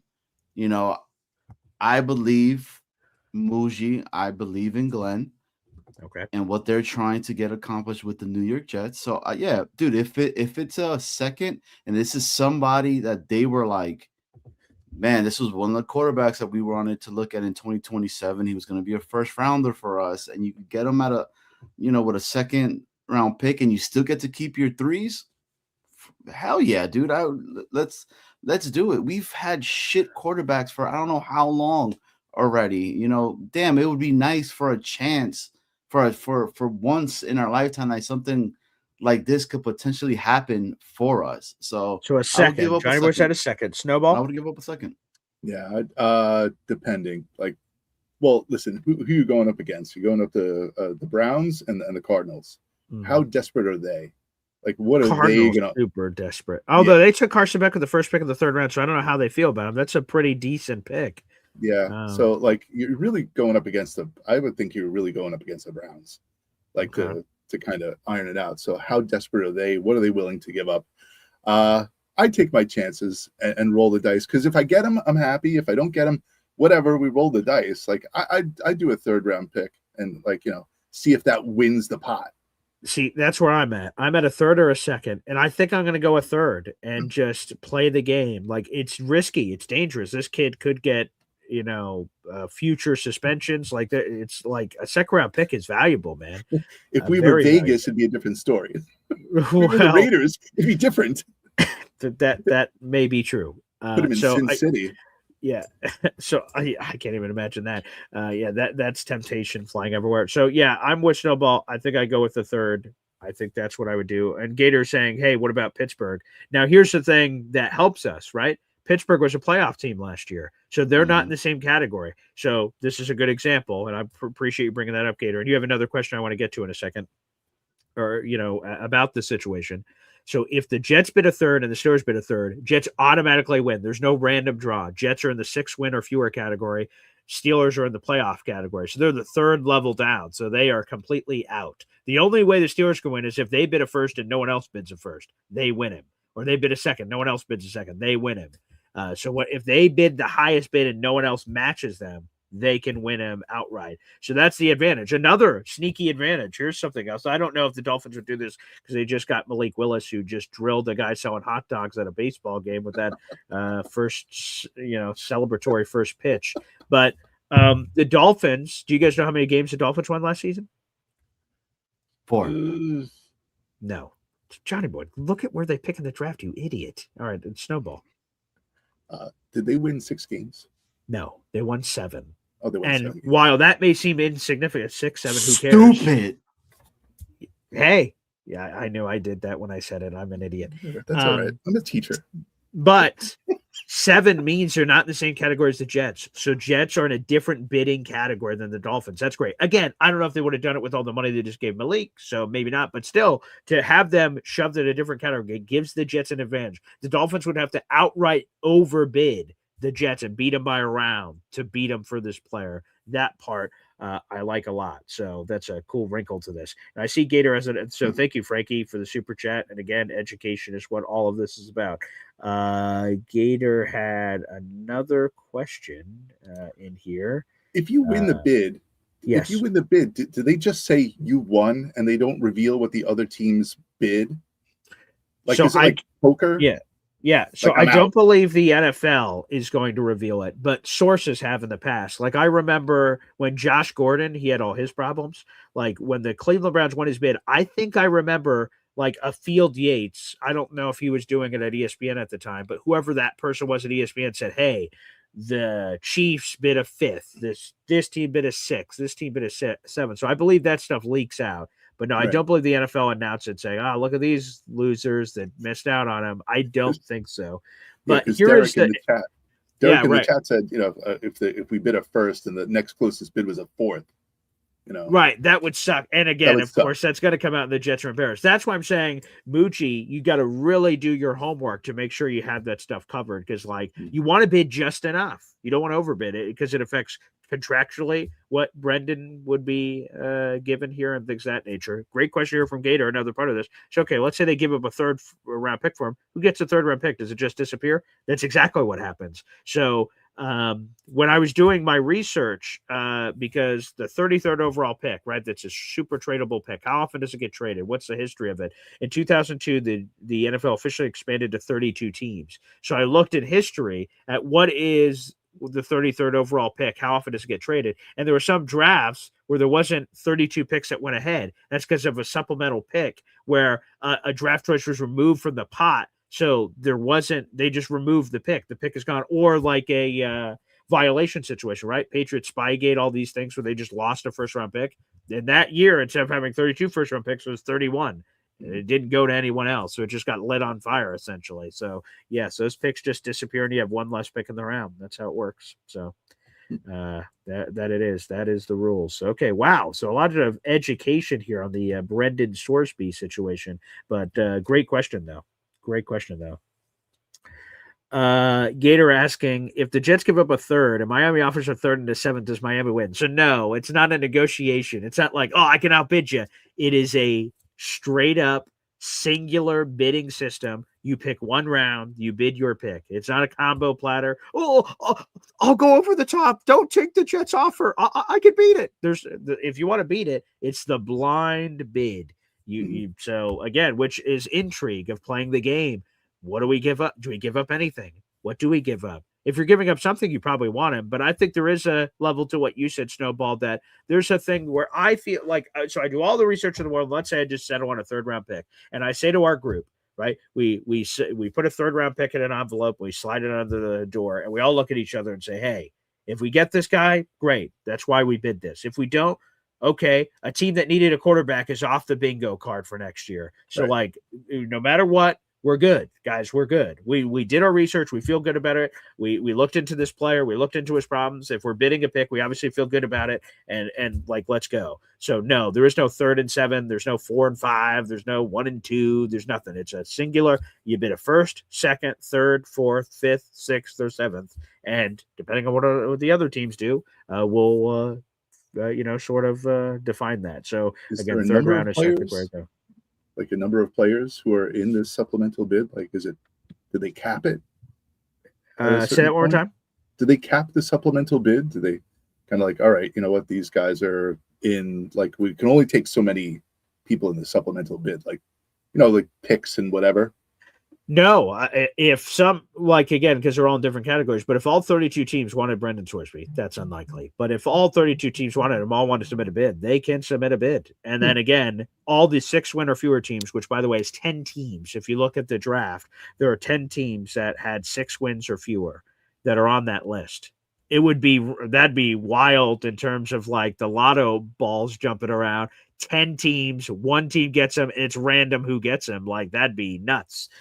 So that would be interesting if it went in that category. And yes, to clarify, Gator, you cannot offer a 3rd and a 7th as your initial offer. It is a single round pick. So 1st round, 2nd round, 3rd round, 4th round, 5th round, 6th round, 7th round. It's 1 pick. And again, then we start getting it 1 set submitted. Do we even need the levels? Did only 1 team submit anything for him? Well, they win him. Did a lot of teams get in the mix? And then who, what, when, where, how? All that other jazz starts getting in there on the show. All right, boys, you ready for some phone line action? Yes. I hope James calls in today. 1, 2, 3.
Welcome back to Boy Green Daily, a daily New York Jets video show, also available wherever you get your podcast. 400 people in the room. Guys, like the video. That's free to do. Please, come on. What else do I have to say here? Like the video. Also, hit subscribe as we continue our chase towards 10,000 subscribers. We're 9 subscribers away from 8,620. We keep climbing these 10s. Eventually, we're going to get where we need to go. My co-hosts for today's show are the wonderful members of Jets Worldwide, JWW. We have Snowball. We have Johnny Boy throwing up West Coast signs over here. He's doing some gang activity. Nice. Terrific. And welcome to the program, everybody. So appreciate you. Phone lines are open. That's a pinned comment on youtube.com/boygreen25. And answer a couple more questions here. Then we'll go to the phone lines here. I see a few more on this, or comments rather. So Derek, the Kansas Jet fan, the new member to our Boy Green Coffee Club, says it's fun to ponder about 100%. So I whether you're on one side or the other, totally cool. Like, it is a fun thing to sort of talk about, especially as we're going to get into the summer where in theory nothing to talk about. So to talk about this, I think is super interesting. Frankie asks, how many players are in this draft? If this draft happens, from everything I've heard right now, it's just Brendan Sorsby. So it could just be one player. It could be a few. Sometimes what happens is if a supplemental draft is going to happen, and Brendan Sorsby obviously is a needle-moving player that a lot of teams would care about. He's a quarterback, and there's all this extra hoopla. They could run the supplemental draft just with him, but once the supplemental draft is open, like, hey, it's happening, it's Sorsby in it, other players that could be eligible are like, hey, I want in, and they can throw their names into the hat. And if they don't get selected, they become unrestricted free agents. So, that would be another path to the National Football League in that particular case. So very, very interesting. Right now, there's no one because there's no scheduled supplemental draft. But if Sorsby is approved at this point, he is the only player set to be in the supplemental draft. Although, again, new information could be coming there. NY Jets fandom says, Paul, when was the last supplemental draft? Was it a good player? I believe there was either 2017 or 2019, but let's pull it up. Let me look up supplemental NFL draft history, because like one good one off the top, I'm going to pull them all up here in terms of the list, but Josh Gordon was a really talented player that went in the supplemental draft, and he was a superstar. Unfortunately, he had a lot of other off the field issues that cost him. Yeah, it was 2019. Okay. So in 2019, the Cardinals took Jalen Thompson in the 5th round out of Washington State. He was declared ineligible after a senior season due to an NCAA rules violation. He was the last player to be picked in the supplemental draft. So that was 7 years ago. So take that for what you will. But I mentioned Josh Gordon. That was much longer ago than I thought. I forgot. It was back in 2012. That makes me feel old. Obviously, Terrell Pryor, who was ended up being a Jet at one point, 2011. And Josh Gordon was a 2nd-round pick in the supplemental draft. So we have some high pick. Terrell Pryor was a 3rd-round pick in the supplemental draft. I'm trying to look at some other ones. Jeremy Jarman, 3rd-round pick in 2009, supplemental draft. Ahmad Brooks, 3rd-round pick, supplemental draft. Let me see. When's the first one? Was that Rob Moore? Would he be the first one? No, Dave Brown, quarterback for the Giants. He was a 1st-round pick of the Giants out of Duke in the supplemental draft. But Rob Moore was in 1990, a supplemental 1st-round pick for the New York Jets. There you go. Syracuse product. Shout out to Rob Moore out there in the audience. So, yeah, there have been really good players that have come from here. Rob Moore, certainly one of them. Bernie Kosar, Chris Carter. Like, there's been a lot of really good players that have come out of the supplemental draft across and the reasons why they enter the supplemental draft are vast, right? Like, there's just all different circumstances. Academic, marijuana, kicked off your team. Again, gambling, apparently. The bad boy draft. It's the bad boy draft. It really is, because the supplemental draft was established in 1977, and it was supposed to be another path into the league for players that, for some reason, it was some surprising level of ineligibility that either hits you over the summer or something like this that's happening. You're like, oh, crap, I don't want to wait all the way till the draft next year or anything. Like I said, it could be academic. It could be a family, medical. Sometimes that's a unique situation where, like, whatever's happening would restrict you from playing college football, so you just go to the draft and that's a way. So yeah, there's family reasons, gambling reasons, personal, academic. There's like a million different ways to skin a cat. Which is never fortunate. Normally it's not a good reason. No, yeah. I don't. Yeah, that seems, unfortunate for those people. Yeah, I have not seen a lot of good reasons for that. Shout out to Rob Moore, man. That's awesome. He's a Long Island cat, man. Pop Dukes. My pops went to Hempstead High with him. Okay. Hey. All right. Well, let's welcome the newest member to the Boy Green Coffee Club. It's Derek, the Kansas Jet fan, baby. He's here on the show. What's up, brother? Johnny Boy, Snowball Paul. I hope you all are having a good one, guys. On the Sorsby situation, I don't know. It's very intriguing. I don't know if we've really had a situation kind of pop up like this since sports gambling is kind of new. I did read some of Pete Thamel's report. My cat is currently. Let's go. That's old. I guess he wanted to say hello. Hey. In terms of, I don't know. Like, I'd be okay with like maybe a third, but he was a projected first round pick. I don't know if you necessarily want to miss out on that. I didn't watch a lot of Cincinnati Bearcat games last year, but Texas Tech obviously wanted him for a reason. I feel like they maybe feel pretty fortunate they have a solid backup in Hammond, but I think that the NCAA, I don't know, because you don't want to affect the integrity of the game, right? And so I think and I mean, I feel bad for Sorsby, but you can't be gambling because they traced it to 2022 in Indiana, I believe, was in the report that I read. Yes. So, but I mean, as many quarterback woes as we've had over the years, and believe you, me, my friends, we've definitely seen them. First team in the decade, only team in NFL history to be in the bottom in yards per game and points scored in a decade. That's brutal. Since the 70s, I think you said. So, I know it's a depressing statistic. I do like he's a mobile quarterback, and I haven't watched a lot of film on him, but I think he could be potentially pretty good. I don't know. I think I'd be okay with maybe convincing myself to go as high as a second, because if you did miss out on this kid, and if he does turn out to be a good pro, I feel like we'd be remiss on maybe not wanting to try and take a shot at it. But I just kind of wanted to gather your guys' thoughts. Like, would you be okay with a second? I think if push came to shove, I'd be, because this is sort of how I operate. Not everyone operates this way, but if Moochie and Glenn decide to give up a second, then man, I assume they did their homework. They vetted it out and said, oh my goodness, this guy's a chance to be a franchise quarterback. And if they're right, we have 3 first-round picks next year. Let's say they're wherever in the first round. Let's say one of them's in the top 10 and Sorsby ends up proving to be the guy. You can trade that for a treasure chest of picks that are going to feed my kids, my grandkids, and everyone's grandkids. And it's just going to go back. They have a chance to do that if Sorsby's right. Now, I would definitely not do a first-round pick under any circumstance, even though he has a potential to be a first-round pick. It's think about this, right? Cade Klubnik. In Rich Samiti's column this morning that he dropped, he talked to a couple of his ESPN compadres that had Cade Klubnik as the number 1 overall pick in their way too early mock draft last year. He went in the 4th round. We're talking about Brendan Sorsby as a first-round pick. What if he's really a 4th round pick, right? You don't know. Right. All the data suggests he's a first round pick, but so did it for Cade Klubnik at one point. And then he wasn't. Matt Barkley at one point went back and then was not a first round pick. So it happens in history. Drew Aller is another good example. Sure.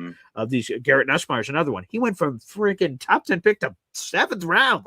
Good night. So that's the part that does it. So would I be comfortable with it? Yes, because I trust the Jets, and maybe that's a dangerous thing to do, but I'm going to trust them and that they've done all their homework and everything, that they do it. And that would be pretty exciting for a 2nd round pick quarterback to essentially fall from the heavens. Would be pretty cool. I do want to have a quick point of clarity for something we said, Snowball. You know how we were saying oh wow, it's normally a bad thing.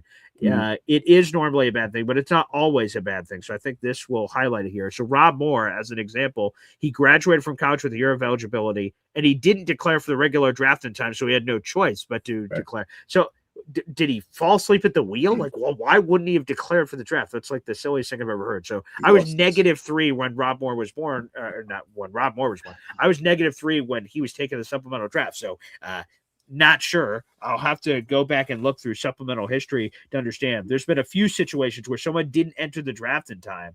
I don't know how that happens. How do you do you forget to apply for the draft? Go, gee, son of a, well, I guess they can do the supplemental draft. Like that's weird, but Yeah. Put the so- envelope in the mailbox. It didn't have a stamp on it. They were yeah, like, right. "Oh, Like return it a back." Oh, faxing damn it. issue, right? So Right. shout out to Jamal Joseph again. Apologies for me and Snowball misspeaking there. It's always bad, and it's not always bad. So there are unique circumstances. For 90% of the time, it's for some bad reason normally that made you ineligible. So, but thank you for that point of clarity. I want to say it correctly.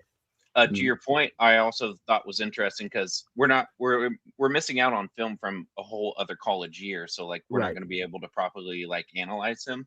But theoretically, so we get the Colts pick and either the Packers or Cowboys worst record. Would you be okay with giving up with one of those out of our 3 for Sorsby? Well, from what I've been told, and Luby also said this the other day, if you are in a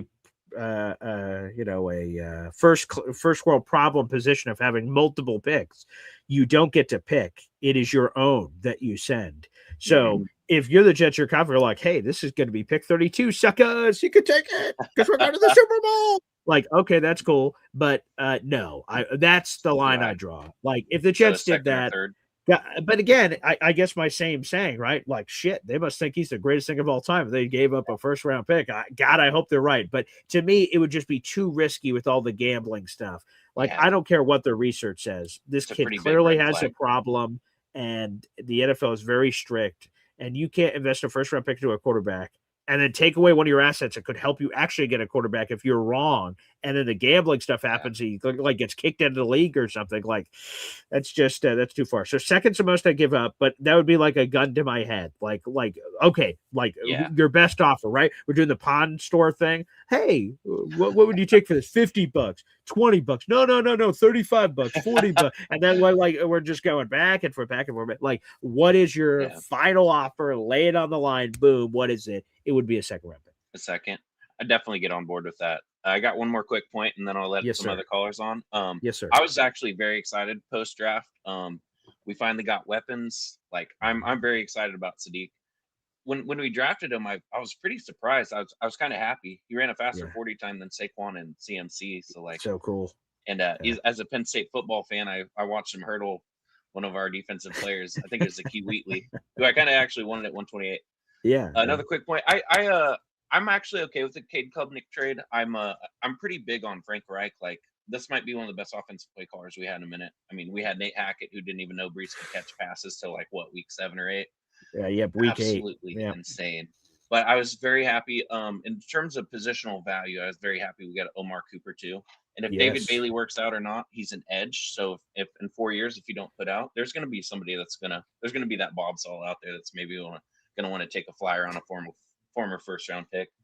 But I'm really excited for the weapons because with Sadiq and Cooper unloaded into this offense now, we're going to be seeing a lot more balanced boxes from defensive coordinators. I feel like you're not just going to be able to load the box and stop Breece Hall, because once Garrett Wilson down, that's all you had to do to stop the Jets. If you contain 100%. Breece Hall, Justin Fields threw for -13 net in a game.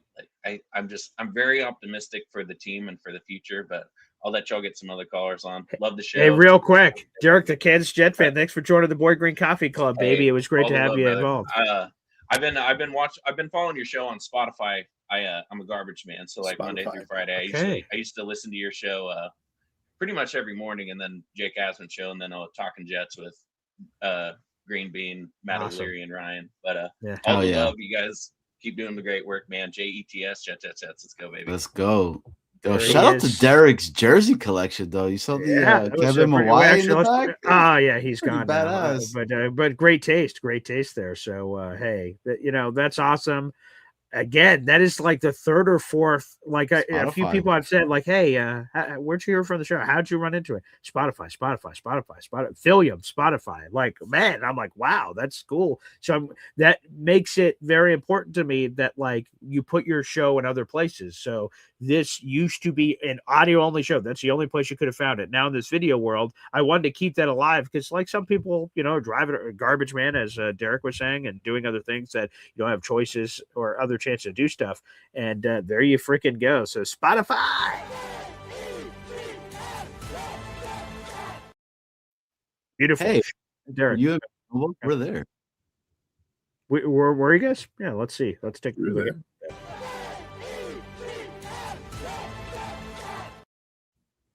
I can't tell who had the more half-assed, like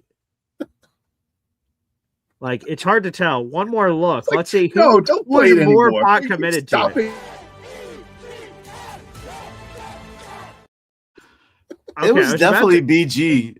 It was definitely Snowball. Like BG's because like at this. first he's just like he got into it late, and then like it was like, and Johnny Boy was just going. So okay, good. I was gonna call it Johnny Boy because that's just my default now. Is just to make fun of him, but apparently it was Snowball. Go I was the figure. loudest though. Okay, it certainly sounds that way. Easy, baby, Megadeth. Hey, I Not just have easy. one. I have one grievance with you, Boy Green. Just A one grievance? slight grievance. Okay, Yeah. let's go full screen so you can yell your grievance. No. We don't have to go full screen. It's just a mild thing. A lot of times I'm in the middle of making a point, Okay. and I'm halfway through a sentence, and you cut me off, like okay. in the I wanna middle be of a thought. I know when it's time for me to go, and I'll just because you did it the other day. I was talking about something, and I had to finish off the thought, and I had a couple more things to say, and then I was going to get off anyway, and you just kind of cut me off, and it's like I'm backstage again, and it's like, come on, man, I've been with you since the beginning, man. 100%. My B. That's my B. Yeah. That's on me. It's just, and I know people are saying shut the fuck up. He calls you all the time, but I just at least want to finish a thought. 100%. Easy. You know can what I'm finish saying, whatever. Johnny Boy. You can know finish what I'm whatever saying. thought you want. I apologize. Yeah, No, easy. no, Give okay. him shit. How fucking dare he cut you off when you're talking about Rex Ryan and all that stuff that we love? Well, to it was talk about. something. It was something else. It was something else. Okay, but but go ahead, anyway, Easy. it does. I'm not. I don't hog the show because I know you got a lot of followers, but we do have a great Jets community. We have you at 7:30 every morning. Then we have Jake at around 10, 11 o'clock, depending upon when he goes on. And then we have the other content creators. Quite frankly, before I started watching you and Jake, I was watching Ryan and Green Bean Cool. and Matt O'Leary. And I used to call into that show, and it was now he's got some setup where it's really hard to call in for some reason. But I liked his old way. He used to have to call in on his computer, and it was really weird. And he used to like have the little chicken would go, "That's it, you're out of here," and it was funny. Yeah, But that's awesome. but we do have a great community, and then we have, of course, up north we have Buffalo Jets fan. Down south we have Ian with Jets Central. We have such good, and then out in Cali we have Jets Chaos. I didn't want to forget him. And then we have you guys, the new shows. We got Woody, and we got all these. We have such great content creators. And it's just, we have an amazing fan base. And that is also part of the problem. Because even when we suck, I mean, suck to the depths of the sewers, we still pack MetLife Stadium. There's like no concept Just kidding. from when Woody, you son of a bitch. Next caller. That's just wrong, dude. There's no consequences for Woody Johnson when we suck so bad. I mean, but I understand. People have season tickets. They want to go. They want to win. But the Jets do travel well. I can't wait till the next time we have a game down here in Charlotte because I'm going to that for sure. Mhm.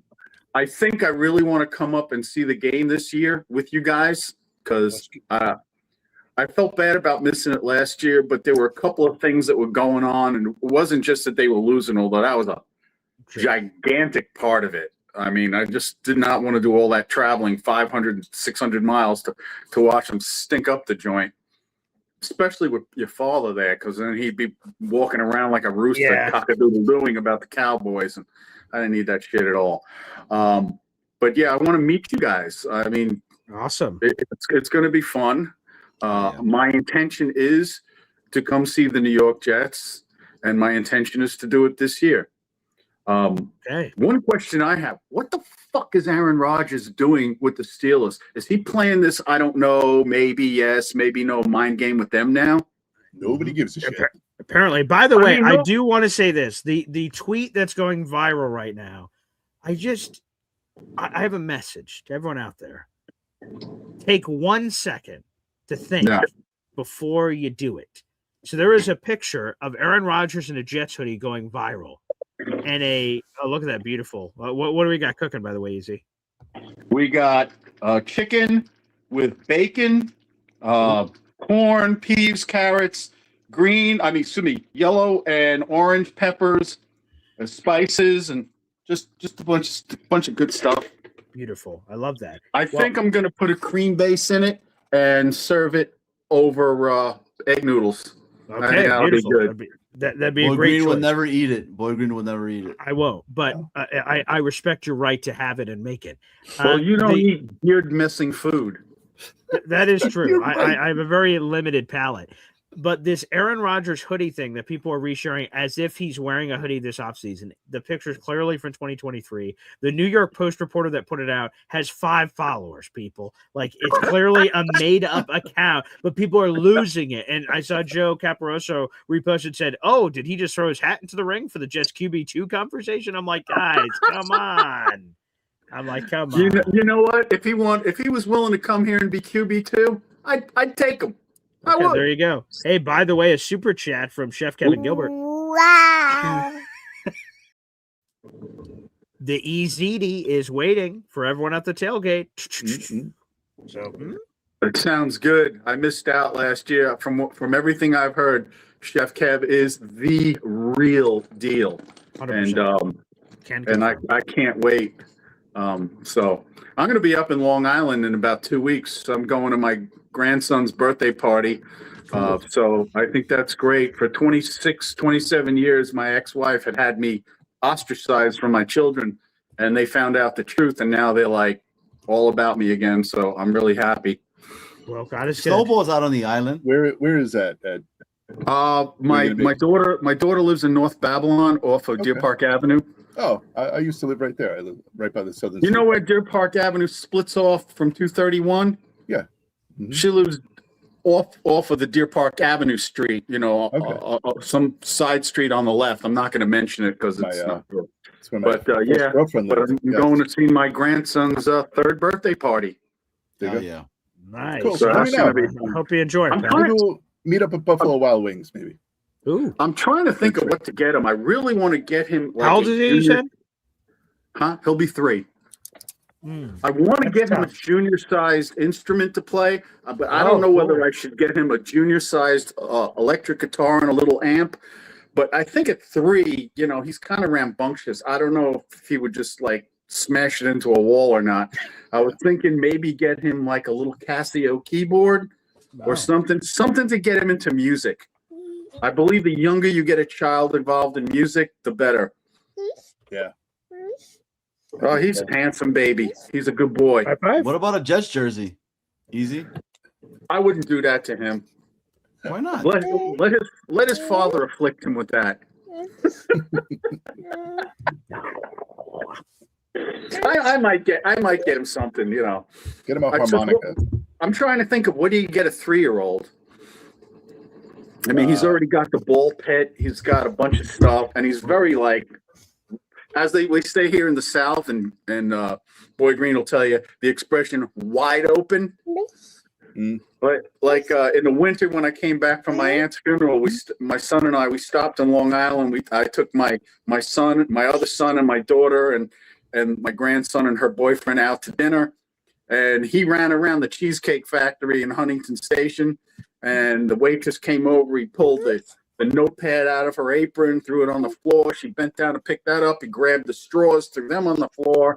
I mean, he was giving high fives to people walking by in the aisle. He's a good kid. He's handsome. He's sweet, but he's definitely 2 years old. Mm-hmm. Get him some books. He's a crazy kid, but I like the musical instrument idea. I like that. That's really creative. Yeah, I was thinking either a Casio little keyboard thing or a half scale guitar. I think maybe the half scale guitar maybe next year when he's 4. I think it's too early. Yeah, when he's a little. Yeah, that's probably for the best. But the keyboard thing, that I think I could get him a decent little Casio for about $100, something that he could program and put some different sounds in. I think he might like that. That would be definitely fun. That's tactile, and easy to do. Yeah. So. And he's 3, so I mean, my daughter's very good. She's very patient. Yeah. So she's. Listen, let me know. Let me know when you're coming in, because I'm at the other end of Deer Park Avenue, basically. I am coming in on the 15th because the party is Saturday the 16th of May. May 16th, I'll be up there. Maybe I can meet you. Yeah. Maybe I can meet you up at the. Right. I used to go to that place that used to be Cheers. You remember where Cheers was on Deer Park Avenue? 231. Yeah. It's years ago. It's across from where I don't know. They still have meat farms. Yeah, they do. It's just a different. I think they might have switched over to like Uncle Giuseppe's now, but yeah. Oh, yeah, because they used to have that great supermarket called Meat Farms. They had like the best meats. They had the whole butcher shop in the back. It was great. Yeah. Mm-hmm. But right by where I am. That's called Pat's. Right. Getting back quick to football, and then I'm going to let someone else go. I could not, in good conscience, put this kid on my team, the gambler. I just couldn't. Just too many with the issues the Jets have. The last thing we need is just to add one more thing to it. Plus, I don't think it's just a gambling thing. What if somebody tries to extort him and say, if you don't throw the game, I'm going to report you as a gambler. I'm going to do something this. There's just so many ways that someone could fuck with this kid. And I just don't think it's just worth. There's so many good players coming out next year. I just say we just save the assets and do it next year. It's just not worth it. A great shout out here. Wow. Nate Jets, a member for 14 months, says, way to put BG in his place, Ziff. You need to be respected and uninterrupted on this program. In fact, I would pick you to win a coffee club tournament, baby. I don't know. I think Chef Kev is definitely Chef Kev or Austrian Jet fan. I mean, they pump a lot of money in. I don't have a lot of money. I just try to give as much commentary and it's not always about money. Not always about money. It's about impact. And you, sir, make an impact.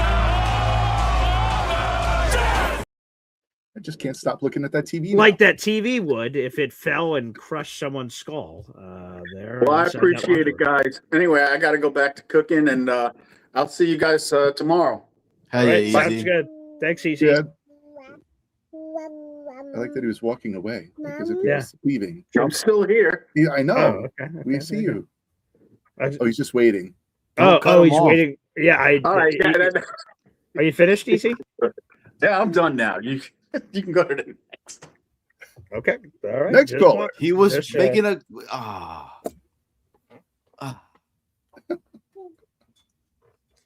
Very nice. But that was one of the funniest moments. How dare you, BG? Cutting that. How dare you? I can't. My dark soul was like, do it. You embrace the darkness. Do it. So as soon as he started going, and I was saying whatever words I was saying, I was like, oh man, I'm sorry. I didn't mean to. I'm so sorry. The voice in my head was like, do it, you fool. Execute order 66. Execute order 66. And I was like, no, I'm a nice guy. I don't want to. Yes, you do, you fool. Do it now.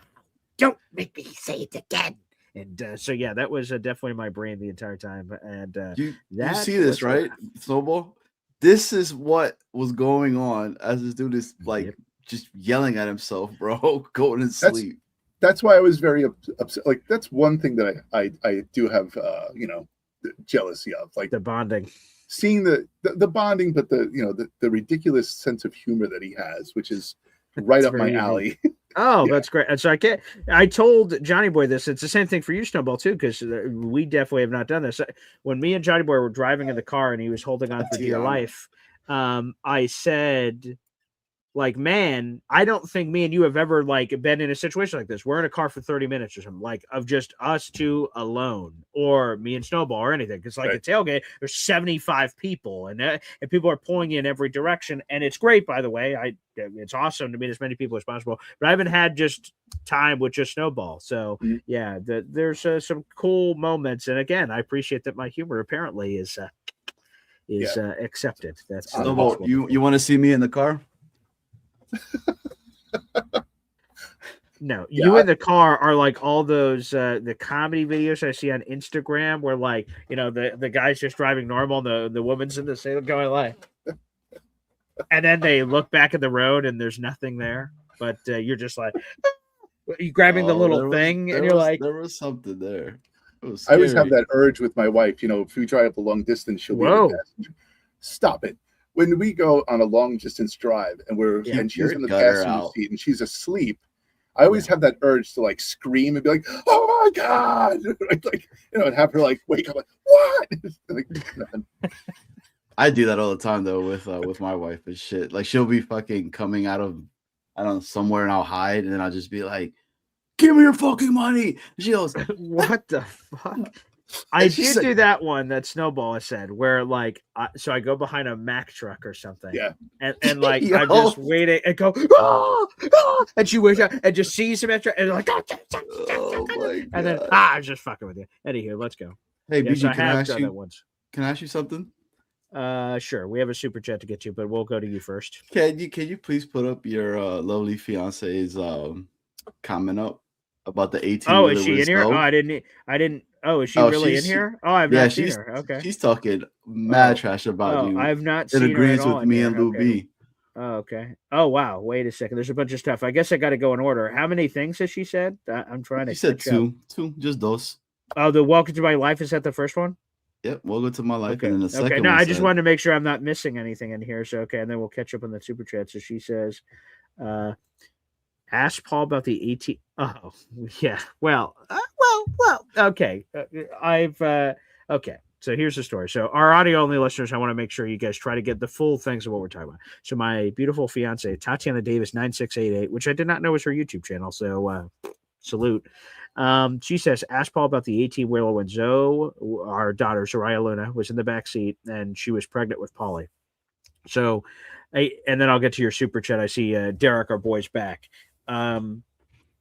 So if you go through like the tolls, right? We all have to slow down and separate and sort of filter ourselves out. And then if you have an easy pass or you have to pay in person, I don't think there's a lot of pay in person things anymore, but you do all that. And then you come out of this bend and we're all sort of like, it's a bunch of wild west as you guys are all like, oh no, I got to get over to the left. No, I got to get over to the right. No, I got to be in the middle. So I'm on the far right toll.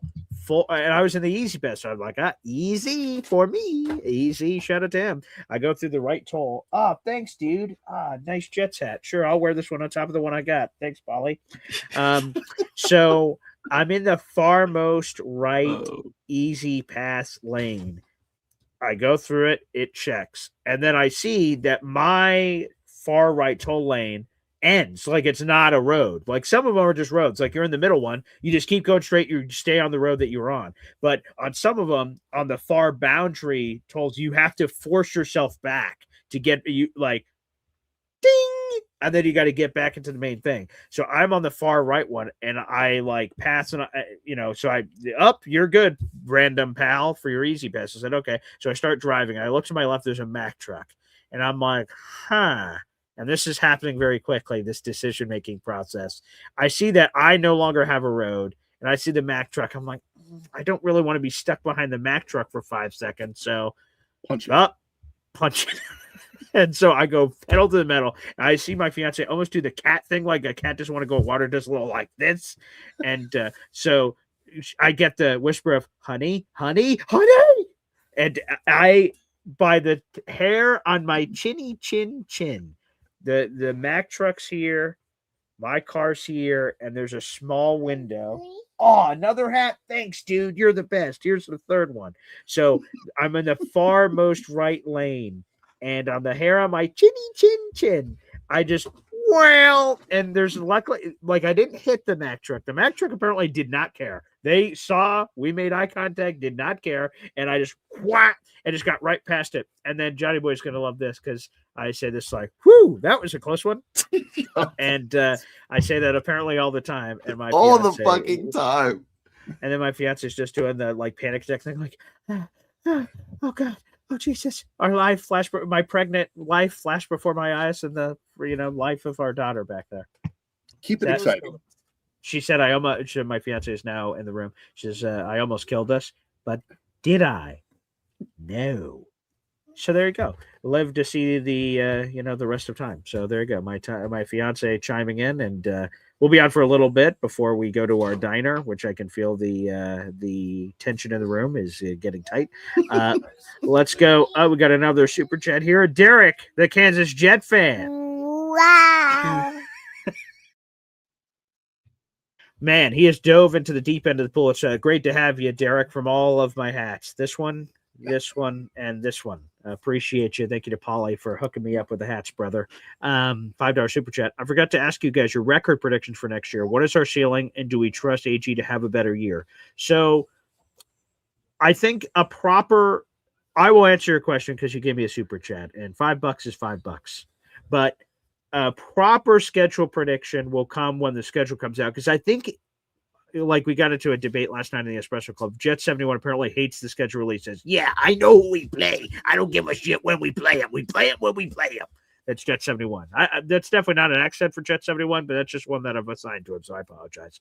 Anywho, he doesn't give a crap. But to me, I think it's important. Like, how do we stack up? Do we have 3 road games to start the season? Do we have a homestand here? Do we play the Dolphins in September where it's humid versus, like, playing this team here? So what's rest differential? That's something I look at. Wow, how many short weeks did we face? How much benefit of time did we get?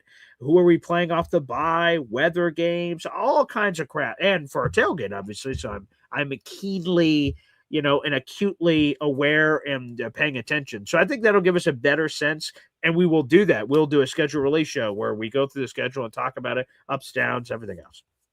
But we'll go around the horn here for your record predictions for next year. We'll start off with Snowball this time. Snowball, what do you believe? Do you want the floor or the ceiling? Give me both, actually. I think that's a good way to do it. All right. So I think the floor for us is going to, I mean, with the additions and everything, I can't see us doing any worse than, now this is going to come back to bite me, but probably, yeah. 6-11, like as a floor. You gotta double last year with the stuff that we've done. Offense, defense, special teams.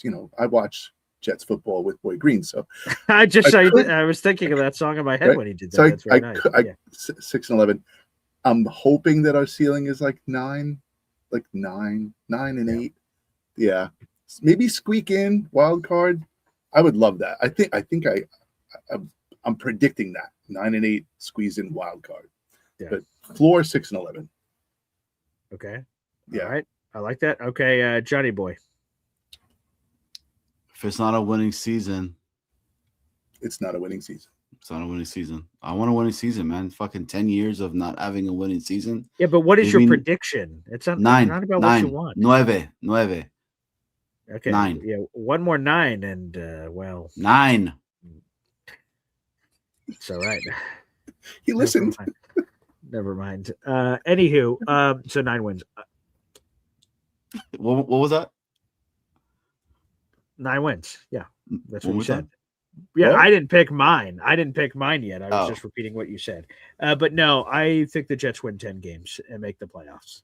Let's go. That's what I'm talking about. You look at this offense. Pancake eating mother, you know what? Yeah, there you go. All of them. I'm seeing if all my hats are getting in here. Shout out to my son Polly. I didn't even know I could stack this many with headphones in between, but somehow this is happening right now. And another one. If DJ Khaled, we'll see. He just keeps going, Dad, because when I was at the draft, my fiance was like reorganizing the house, doing a bunch of stuff. One of the things she bought is, so I have a massive hat collection. I've shown it on some Espresso Club private YouTube shorts, but in that hallway, she got this thing that hooks up to the wall, and it has like rows and rows of hats all on the same sleeve. But it's you can display them and grab them and all kinds of stuff. But my kids can now access them in a way that they couldn't before. So they'll be walking out with different hats on. They'll wake up in the morning and slap a hat on and all that. So that's cool. So they're supporting the brand. So respect. So we'll see if he brings another one out here. But yeah, I think they're going to the playoffs. They can win 10 games.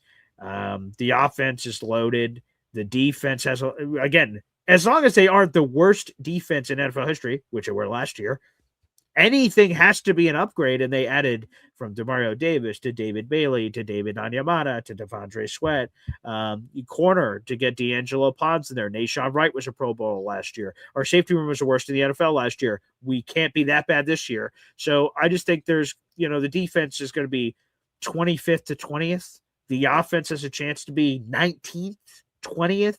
And while that may sound like really mediocre numbers, if you put those into the equation, that can lead to a really awesome season for the Jets. So yes, I'm predicting 10 wins. Our ceiling obviously is 17-0. Like we can win every game that we play. So that's the ceiling. The floor is 0-17 because we can lose any game.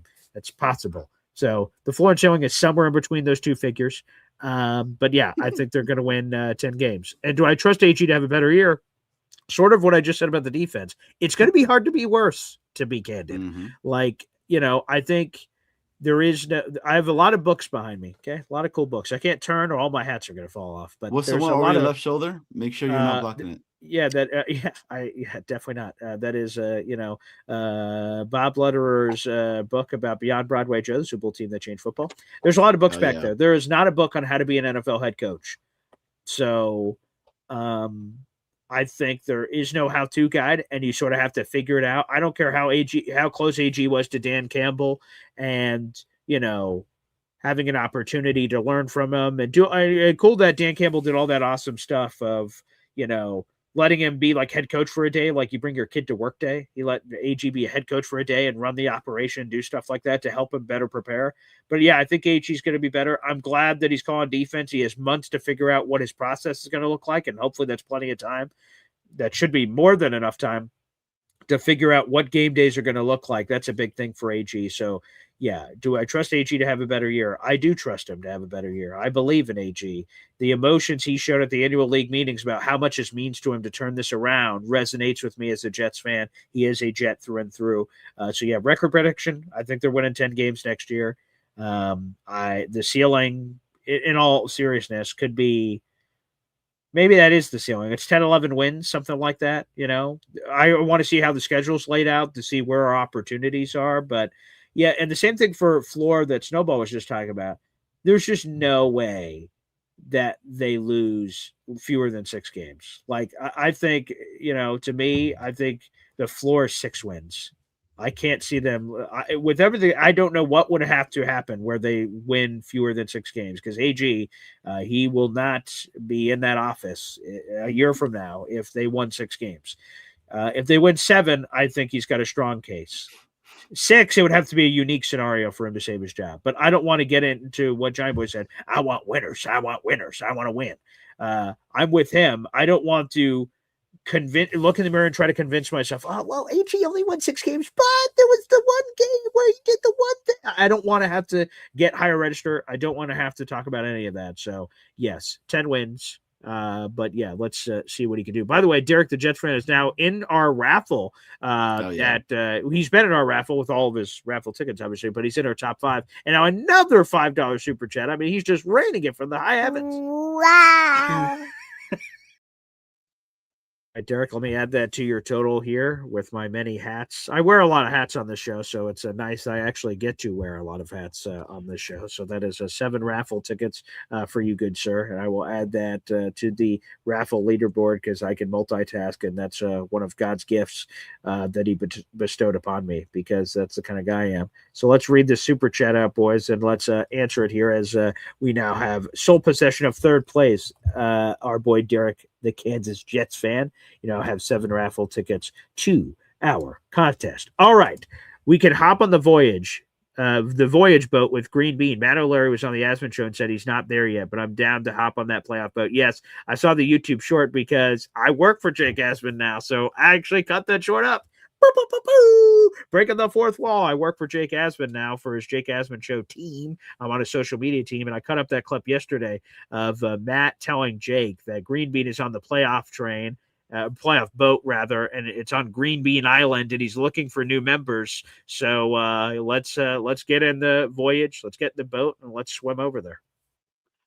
And if there's a merging lane, we don't like using it.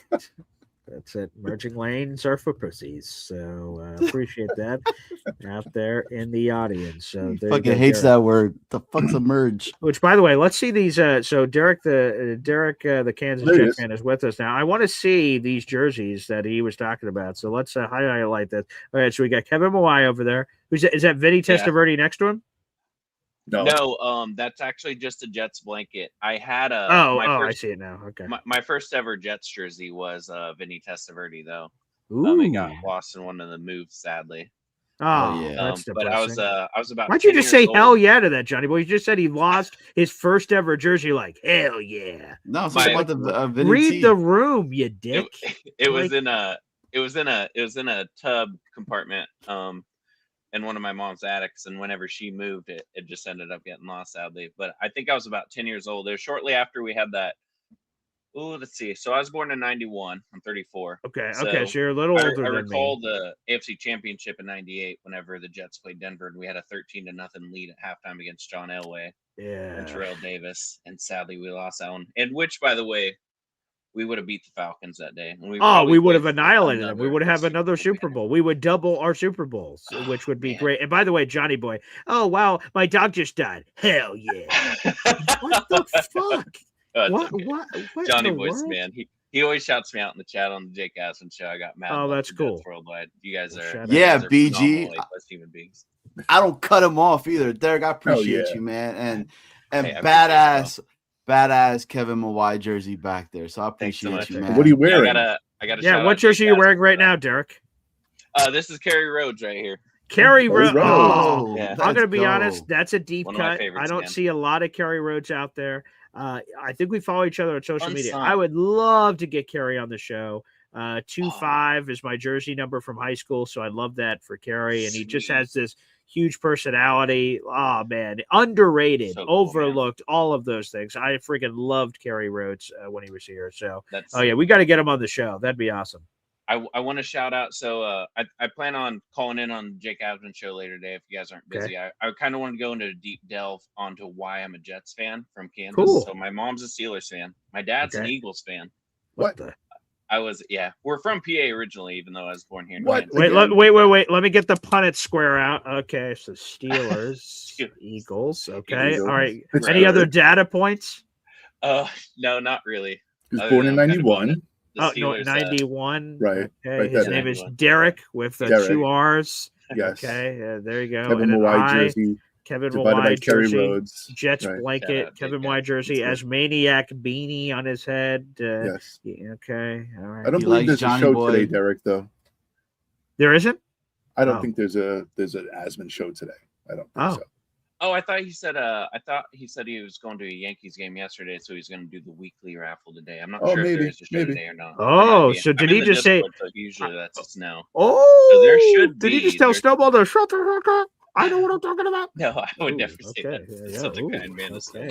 No, I think there is going to be a show today, but I'm not sure. But he usually tags everybody in the Discord chat. But that's a direct quote. That's it. One of the main reasons I'm a Jets fan, and dude, living in Kansas, like all my friends are Chiefs fans. Like they're not a fan. Naturally, right? They're either like KU, K-State, or Nebraska for college. But I get. Hey, can you do me a favor, Derek? Because as Johnny Boy says, I love cutting people off. Derek, can you go to have you and will you continue to go to your Chiefs fan? And I want you to see him. And then you like sort of like do one of these. They're like, oh, this guy wants a hug, and bring him in. And then I want you to turn your head and whisper in their ear. You know that was a fucking hold in week 4 on awesome. prime time on Jermaine Johnson as he's getting mugged, and Patrick Mahomes ran for 30 yards. I just want you to turn to that Chiefs fan and tell them you know South that was Carolina watching that game in prime time. And dude, I actually got in a little minute. With one of my childhood best friend's dads about that specific call and how that's the only reason they got into field goal range and won that game by a field goal. That would have been, oh man, dude, I was so bummed. And didn't Zach wanna Wilson hear it, just though. fumbled. Like, we were driving down the field, so maybe the Jets could have won it in that way. And Zach Wilson just fumbles the snap, and I'm like, you've got to be kidding me. Cassid After Myrtle all beats that us BS. last time. And DJ Reed man. picked him off. DJ Reed picks him off on the right Yep. side, and He then they runs call it up some like 20, 30 yards. penalty that wasn't there. Yeah, and I'm like, goes call. what? I was That so game was bummed so out, man. effed. I was with my girlfriend at the time. And, Okay. She's a Jets fan too. She was just like, "Isn't that supposed to be a call?" And I was like, "Oh, Yeah. man, dude, that." She The said, refs were like, oh, did she become your wife? No, not wife. Oh, We're geez. still dating. Oh, but you're still together, though. all right. Yeah. Okay, good. Mhm. No Yeah. rush. Do it on your own accord, of I course. take Of it as course. so. Yes. Yeah. Yeah. Okay, nice. Yeah, that game, that was a really good game though, even though we lost. I really thought we had the Chiefs there. And I believe they showed a stat during that game that Zach Wilson was the first quarterback to ever outperform Mahomes. Oh, yeah. That High was school, cool. college. Why wouldn't you have? Yeah, obviously. Why wouldn't Yeah. it be Zach Wilson, right? Dude, I Yeah, was so the excited, Mormon too. I was cannon like, over there. I was Yeah. like, Joe Douglas, you did it. You got the guy. And And now we that got to catch watch by like Sam Darnold Super Bowl highlights. It's like, man. And we Yeah. traded and that from 6 Alan to 3 Lazard catch in the end zone was no joke. Oh, Dude, yeah. Allen, he showed such good flashes. I picked him up on fantasy. I think it was last year or year before last, and he had like that 100-yard game. I can't remember who we was playing. Such a good game though. And then he also so seemingly, I can't remember exactly the verbiage that came out. So seemingly he requests his release last year, or they just cut him. And everyone's like, ooh, where's he gonna land? Nowhere. Because no one wanted him. It made it seem like, oh God, guys, I'm stuck on the Jets. This sucks. I just need to go to a real contender. And he went nowhere. He's in the unemployment line. I passed him. I drove by him. Like, what the? It's funny you mentioned that because when I seen Sean Payton signed him to Denver, I was like, okay, maybe Sean Payton sees something we don't know. And then Mike McDaniel took him at the Dolphins, and I was like, I don't know if it's ever going to pan out. You can't, like, in this league, you cannot hold on to the ball that long, man. Because I think Justin Fields, like, he started 4-2 for Pittsburgh last year, and then they benched him for Russell. You can't, if you hang on to the ball longer than 4 seconds in this league, man, you're probably not going to have a whole lot of luck, which is a bummer. Like, I'll pull for Zach, but yeah, he's probably going to go down with Jamarcus Russell as one of the biggest busts in NFL history, probably. At least in terms of a top 3 pick. 100%. But let's set our franchise back. Yeah. Oh, Hey, man. Derek. Dude, I hope, and that's kind of why I hope Cade Klubnik pans out, man. He knocks off all 7 check marks on Bill Parcells' list.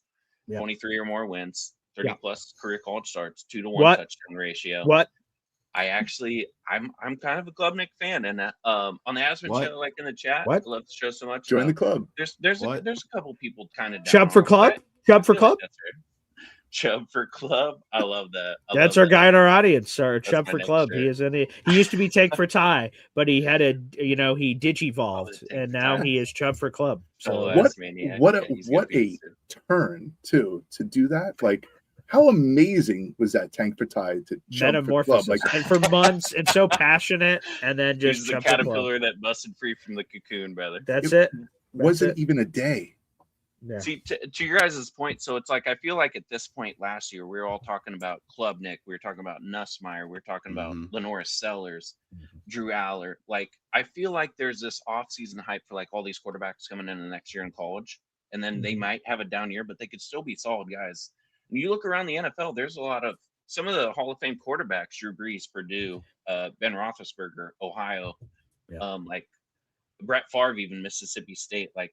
Sure. Jordan Love, Utah State.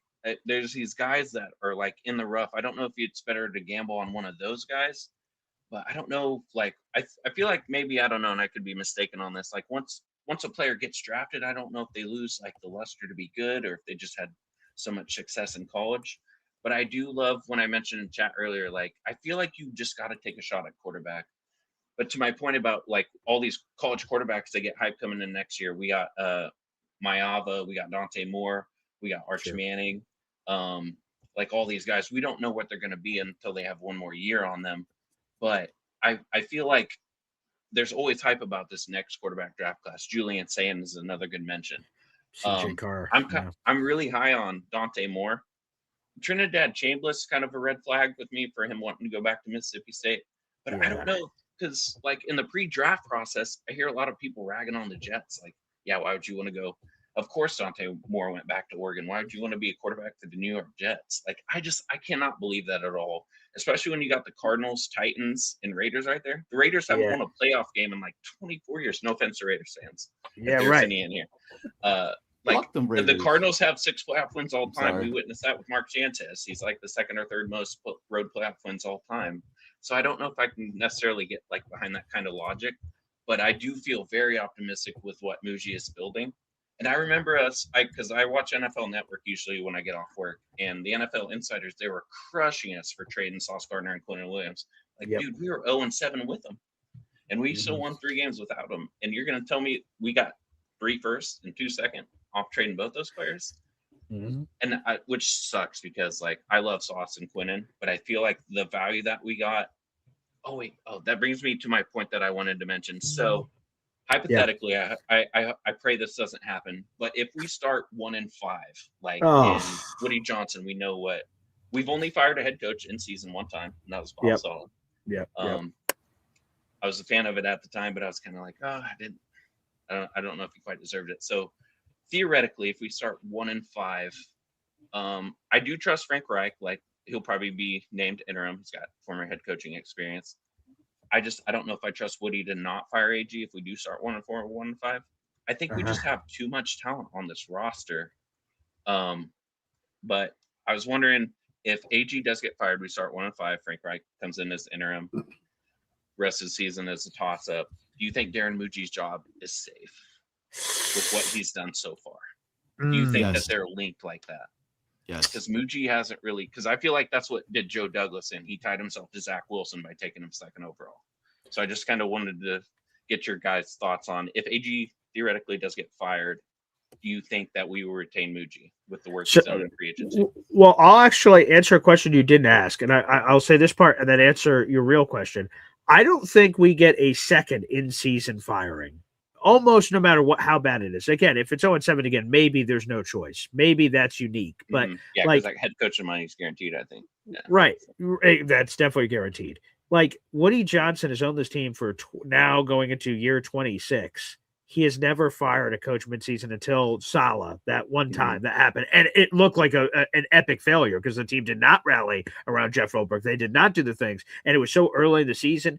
People forget that Saleh was fired, and later that week, the Jets were fighting for first place in the AFC East. Like, it's nuts. That's crazy. So, and the team folded like a used launcher. So I think Woody knows it was a mistake. He was going to blow it up anyway. But again, if you were going to blow it up that early, you should have fired him the previous offseason and moved on and ripped the Band-Aid off, which they did not do. So I don't think another fire happens again. If we're 0-7, I guess everything's on the table. Obviously, and hopefully we are not in that situation.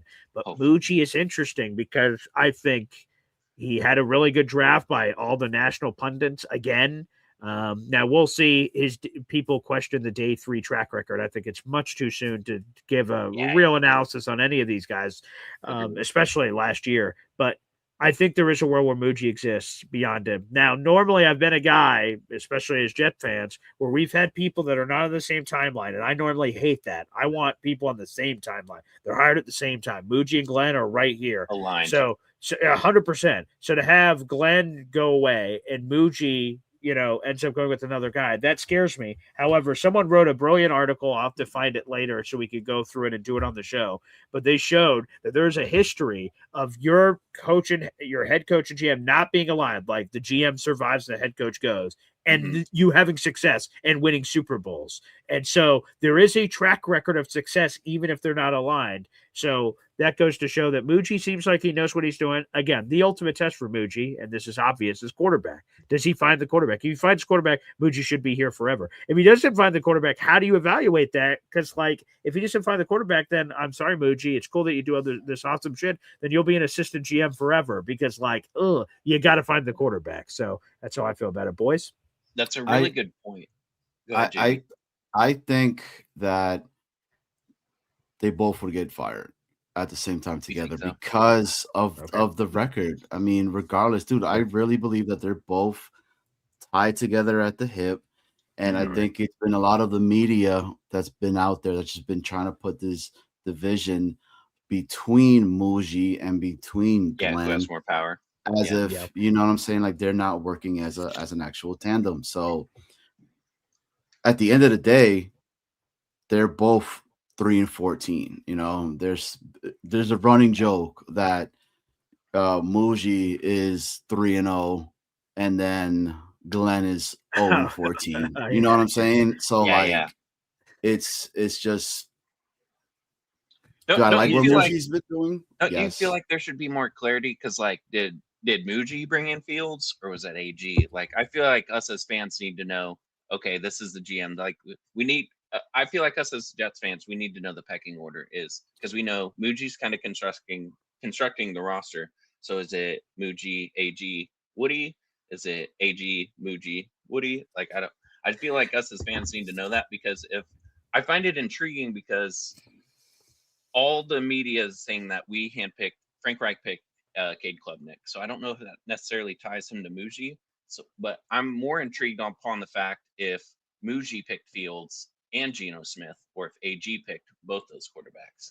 Well, I think here's the tough part, right? Is how do you separate these? Who ultimately will tell the truth? Who is Geno? Who is Justin Fields? Who is Armand Membu? Is it this collaborative effort? Now, right, 100%. Technically, AG, I believe it's written in the contract, has final roster say on everything. And that would make sense. He was hired before Muji and all that. That would make sense. But how often when you have that power is that executed? Is it execute order 66? Muji's like, I really want Tyler Warren. AG's like, no, damn it. We're getting Armand Membu, and that's it. Like, I don't freaking know. And it's hard to discern the difference. Who is ever going to tell the truth of what is what? We're going to be painted a story. If AG goes, they're going to say at the press conference, oh my God, AG had all the stupid picks. Me, Muji, I had all good picks. And we're like, okay, Mujician. The media will distort it. I think it depends on, you know, it's true. Yeah, sorry. I think it depends on the circumstances of the losses, honestly. Sure. Like, I know losses are losses, but if they're close losses, and you know, if like Sadiq is catching touchdowns and Omar Cooper Jr. is catching touchdowns, and you know, the defense is dying and offense is thriving. Right, like, you know, offensive is thriving and all this stuff. It's a different situation. It's a different story. So,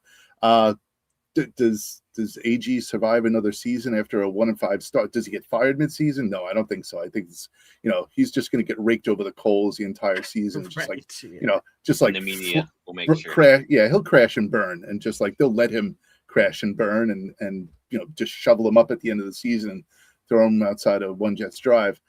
Muji, on the other hand, I think if all of his picks are doing well, and you know, he's just sitting there like, I don't know, I gave him all, you know, I gave him filet mignon, I gave him, you know, this stuff and that stuff, and the guy just couldn't cook. You know, that's it. Just, you know, it is. And also, here's the key, right? AG meets with the media 3 times a week during the season, every week. So, like, when they're losing, hey, AG, why are they losing? What's going on? Like we hold this guy accountable. Muji, and I'm not blaming Muji, it's the position of GM. Like, they don't have to speak at all, like 3 times a year, the combine, trade deadline, and then like there's a state of the address somewhere at random there in the middle at like an end of a season. He speaks like 3 times, so he doesn't have to catch the bullets. AG's limp carcass is catching the bullets, and whether fair or unfair, sometimes it's AG's fault, right? I'm not saying he's not to blame and Muji is, or vice versa, but like AG's the one that's catching the heat. It's a lot easier for us to say, our team stinks, it's clearly AG. Like, versus Muji, it's harder to discern the line of roster control. And shout out here, we're getting a couple of super chats in here. Martin, you didn't say anything with this, but silence is golden. Wow. So Martin Santabria with a $2 super chat. Appreciate that out in the audience. And I've seen we've gotten a few more questions about this. Thank you, EZ, for chiming in. Wow. Zariah Luna, my daughter, for those. $2 super chat. Thank you, EC. How's Brother Brody doing? My father gave an update on the Espresso Club last night. The beautiful news is that my brother Brody is, arrows pointing in the right direction. And now that my father shared this publicly, I feel like I can share it now. A couple weeks ago, my brother Brody had a path of potentially no longer being with us here on planet Earth out of nowhere. So that was a very real possibility. His life was very much in jeopardy out of nowhere. I received a call when I was just driving. I had to pull over and hear that sort of news. It's nothing news you want to ever hear, especially when he's under the age of 40. And so that was very troubling. But blessed be he, the gods above, is that he has made a miraculous recovery. He's not out of the woods yet, but things are looking very, very good for him. So I appreciate everyone that's put in some kind words and everything else. But Derek, the freaking Kansas Jet fan, you've had like the most epic debut of all time here on the program, brother. So keep the Kevin White jersey and the love coming, man. We love you. You betcha. Appreciate y'all so much. There he is. Derek. Peace, man. Derek, the Kansas Jet fan, baby. Wow, what an impact on the show so far. He has been awesome. Yes. DG, shout out to Phil, shout out to Nate. Yo, they have me rolling in the chat right now, dude. Holy shit. I'm catching up on some of it, but some of it I'm hilarious. not. Okay. I will circle back through to you guys. We have some other phone calls. I'll circle back to you guys, I promise. Let's go to Mr. Legendary Famous Fulton. Bucky the Beaver, baby. Is he there? Yeah, we'll circle back to Mr. Famous Fulton. Hello. Right, he's just coming back. Oh, was he? Yeah. Okay, Bucky. Morning, Paul. Yep. Oh, he is back. Okay, yeah. Oh, good morning. How are you? Sorry about that. Sorry, I didn't even see you. I don't see you. Morning, morning, Johnny. Wait a second. Famous. Mr. Legendary Famous Fulton, did you just make a John Cena joke because of the shirt I'm wearing, or? No, I don't know if I did. Oh, I see what you're saying. I don't know if you did either. Okay. I don't think he understands. Anywho, Mr. Legendary Famous Fulton, what's on your mind? Well, Johnny boy, I haven't told you the big news yet, have I? No. What's up? I got baptized over last weekend. Oh yeah. I saw that. I heard that, man. That's awesome. It's amazing, man. Awesome that you did that. Congratulations on that. Hey, Jesus is my number one draft pick. Yes, it is. Blessed be he. Yep. So I'm getting ready for the musical coming up soon, next month. What are you going to be again? Jimmy Johnson, NBC Radio, Jimmy Johnson, and then the assistant dog catcher. Come on, them Cowboys. Can you give us one of those, Mr. Legendary Famous Fulton? I can try. Okay, wait, let's go full screen. Let's go full screen. Channel your inner Jimmy Johnson here. All right. And Jimmy Johnson, radio's only masked announcer. Let's see. And then I've got the other one. No. And you got to deliver the line. How about them Cowboys? That's Jimmy Johnson. Oh, okay. Let me try it. Okay. How about them Cowboys? Oh, yeah. That was very Jimmy Johnson-like. Oh, wait. Let me see. Can I do this? All right. Hang on a second. Let me see if I can help you out here. Hey, Famous. Can you say yes. Do you curse by any chance? A little bit. Hell yeah, that's what I'm talking about. What the hell, dude? No, don't. He just got baptized, for God's sake. I got baptized, Johnny. Come on. Yeah, come on, Johnny boy. Like, don't take the temptation. He is one of the devil's temptations. I am fun, all right? Yeah, it sounds it. Yeah, right. That's a crazy guy. All right, so let's try this one more time, Mr. Famous Fulton. I think. Oh no, okay. Did I not get it? Wait a second. Let me see if I got it. No, I don't know if you did. Okay. No, I didn't. Okay, so hang on a second. Let's we'll see if you can do this one more time. I need the visual here as we're doing this. Okay, so hang on a second. I'm a monkey operating a spotlight over here, so let me get this on the screen for you here, Mr. Famous Fulton. Okay, so let's get it one more time. Let's bring them up. People in the back, come on, people. Let's work a little faster. This is a TV show, for God's sakes. All right, here we go. All right, and okay, Mr. Legendary Famous Fulton, give us the Jimmy Johnson. How about them Cowboys one more time? Now I can see the vision of it. Okay, and see. How about those Cowboys? Okay, that had a lot of mustard on that sandwich. There you go. So I think you're going to get the Jimmy Johnson part, man. I think you're going to do absolutely marvelous. Yeah. Yep, I sure am. Okay. Yeah, it's going to be a good musical this year. So hopefully everyone loves the show and everything. And thanks. We've got a lot of orphans on there, a lot of kids on there on the show. We got Annie. We have a lot of different characters we have on the show. We got Bert Hurley. He's one of the radio announcers as well. We got Wacky. He is like a puppet. He's like a puppet. So Wacky's like a puppet. So you're saying the orphans are a plentiful? Yes, they're in Well, abundance. Yes, kind of. They need love too. Yes, of course. Yes. Yep. So we've got our headshots today. So and then I got to work on that scene today. The assistant dog catcher. Ah, nice, great. So, yep.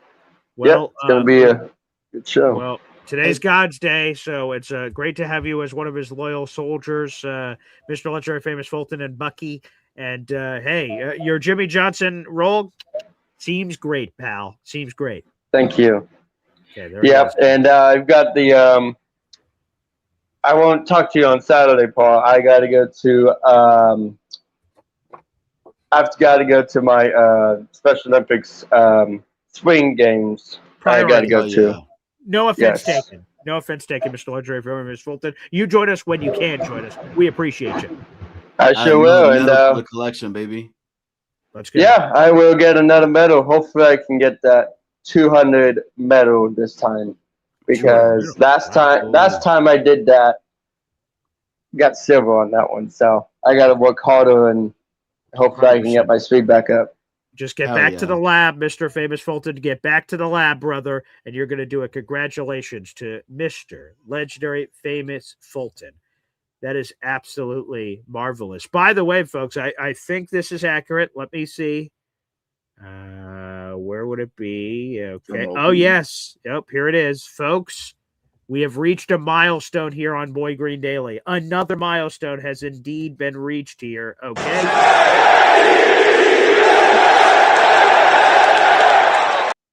Today, right now, is episode 1000 of Boy Green Daily. This is the 1000th episode of Boy Green Daily. EGD 1K, baby. So thank you to everybody that tunes in every single day to this program. That is marvelous. And we're getting closer and closer. We're 6 subscribers away from 8,620 as we reach another milestone there. So that's climbing. Woo-wee. We are absolutely reaching it. All right. We got a bunch of phone calls, and I'll get back to some more comments and orphans and everything. Is anybody making funny gestures in the studio? Yeah. Oh, yep, they are. Okay, let's go to this one. Right. Kyle Clifton. Kyle. Was I making a funny gesture? I don't know. No, but it's an Inside Espresso Club joke thing from last night. I told people that breaking the fourth wall on StreamYard, when I see people behind the scenes, there's a few people that just wait and they go in whatever order they go. And there's some that are very expressive. Like Indy Jets, I told this other Espresso Club, I guess I'll bring it here. When he's waiting down there, again, you guys are just all waiting in order. He will headbutt the phone. He will like scream at it. I can't hear the sound, so I don't know if he's actually screaming or just going like, ah. But he if I don't go to him immediately, he will like headbutt the phone. I'm like, oh my God, is he like, and he's just boom, boom, boom, and just like, why am I not on? Like, ah. So yeah, I do get a few people that are very expressive, which by the way, shout out. That's beautiful. But yes. Yeah. I don't know if I told you guys, but I got circumcised last weekend. The Moyle was very surprised to see me come in. He hardly ever sees Gentiles and hardly ever in their mid-50s. So, fuck yeah, that's awesome, dude! Congratulations. You know what they serve Thanks, man. You know what they serve at those occasions? What's that? Cocktails. All right. Anyway. There we go. That's Worldwide Takeover, babies. What we do on a Sunday. So, Kyle, maybe this is going to be too deep, but why not? I guess since we're dabbling in the pool. Deep cuts. Oh, hopefully not. I definitely don't want any permanent damage. Kyle, why so late in the game? Like, why now? Yeah, I was just trying to continue on some of the themes that we've been touching on a little bit here on the show. So I appreciate that. Thank you. So yeah, and to kind of go along with what Derek was saying, like, yes, I don't know what kind of influence Glenn is continuing to exert on the organization. It does seem like it's reduced a little bit. I don't know if Worldwide feels the same way. We love Glenn. You do? We do. Yeah, I mean, I just feel like it's more collaborative at least than it was last year, right? And maybe they're trusting the process a little bit.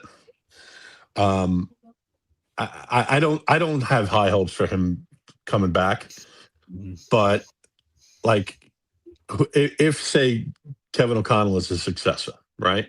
We know that those guys are friends, that they probably would be in lockstep, right? Sure. Makes sense.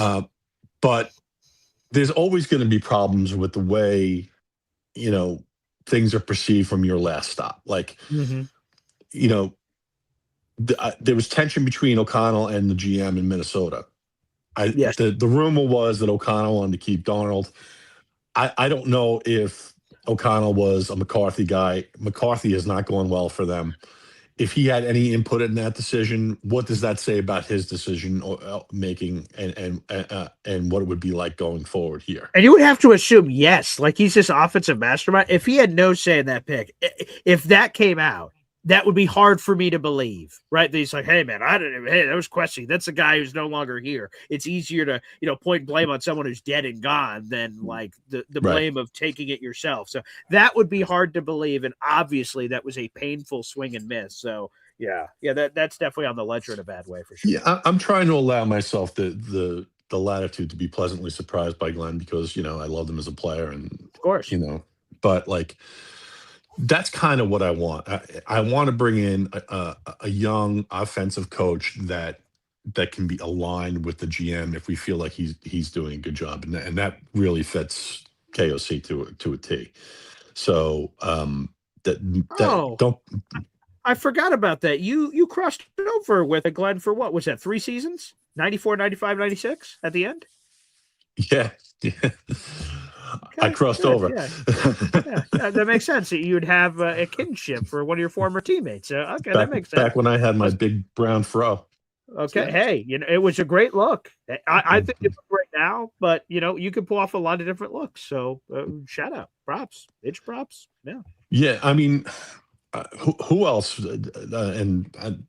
Snowball Johnny, feel free. Like, if this is it for Glenn.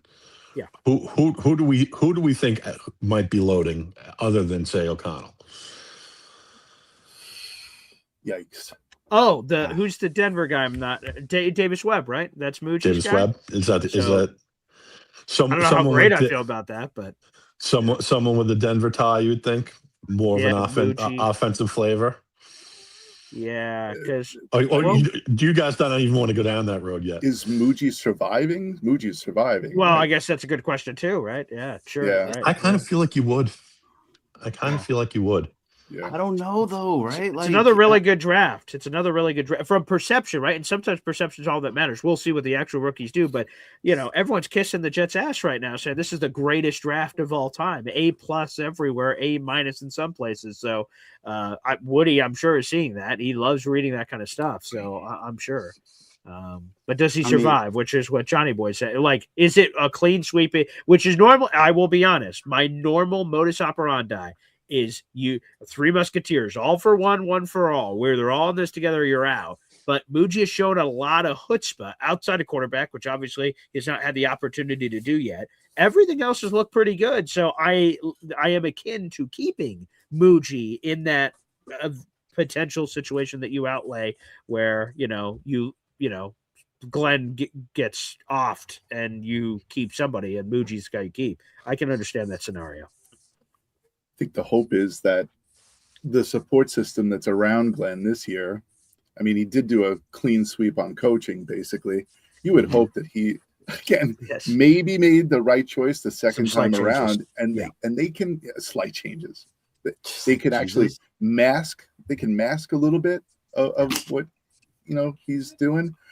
Again, I don't like to bash somebody because again I'm a proponent of learning, and I'm like that's my job, it's my business to make people right to make people learn, and like you would hope that I touch stove is hot, ow, don't touch stove anymore, right?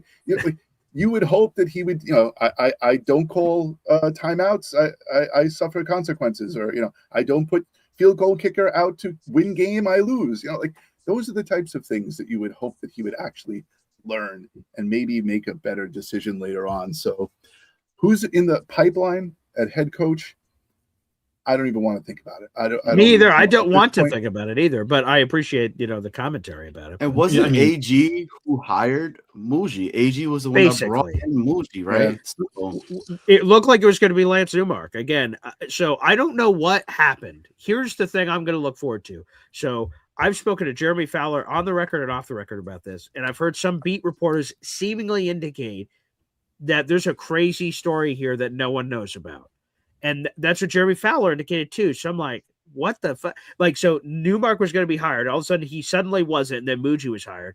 And everyone that I've talked to around it, like off the record, say, ooh, that was crazy. I'm like, what? They're like, in due time. Like, what does in due time mean? Like when everyone's fired and gone? Like what the? They indicate like something crazy happened behind the scenes. So I have no idea what that is. I've just heard those whispers from people. So I have no idea what the hell happened. But yeah, AG deserves, I guess, credit for Muji ended up here because it would have been Newmark. So I want to address what Snowball was saying. Yeah, I agree with him. I'm with you. Like let a guy grow into the role. I get that. I'll also say though, it's a little bit easier to do when you don't pump up the expectations and have all the bravado that he had, and then he scapegoated Engstrand where he should have given him the same grace, right? He should have given Engstrand the same grace to kind of grow into the role. Engstrand, to me, is a talented coach, and he probably deserved another year to stick around and grow into the role. Yeah. Some of the stuff that I saw with the bravado from Glenn, with the timeouts and not knowing distances and stuff like that, it was alarming, right? So that's why I'm kind of off Glenn. Yeah. But like it's just, I want to make sure that when we go forward, that the coach and the GM are aligned. And based on what you're saying, Boy Green, I can't wait for this story to come out. I'm sure it's going to be quite Jetsian. Apparently, because like I when they said that, I like paused time and like, what could have possibly happened that these people are telling me like that it's crazy? What I don't understand. Like, was he about to sign a contract, got tackled by security, dragged out, kicking it? Like, what could have possibly? I have no idea. But here's the other thing. I think this is the part of AG that's hard to unpack. Is I think I don't want to generalize, but a lot of us thought that the Jets should have hired a veteran offensive guy and a young defensive guy in terms of coordinators, because AG could be a sage for the young guy and be impressionable and help that guy, and have a veteran guy that's going to take care of business.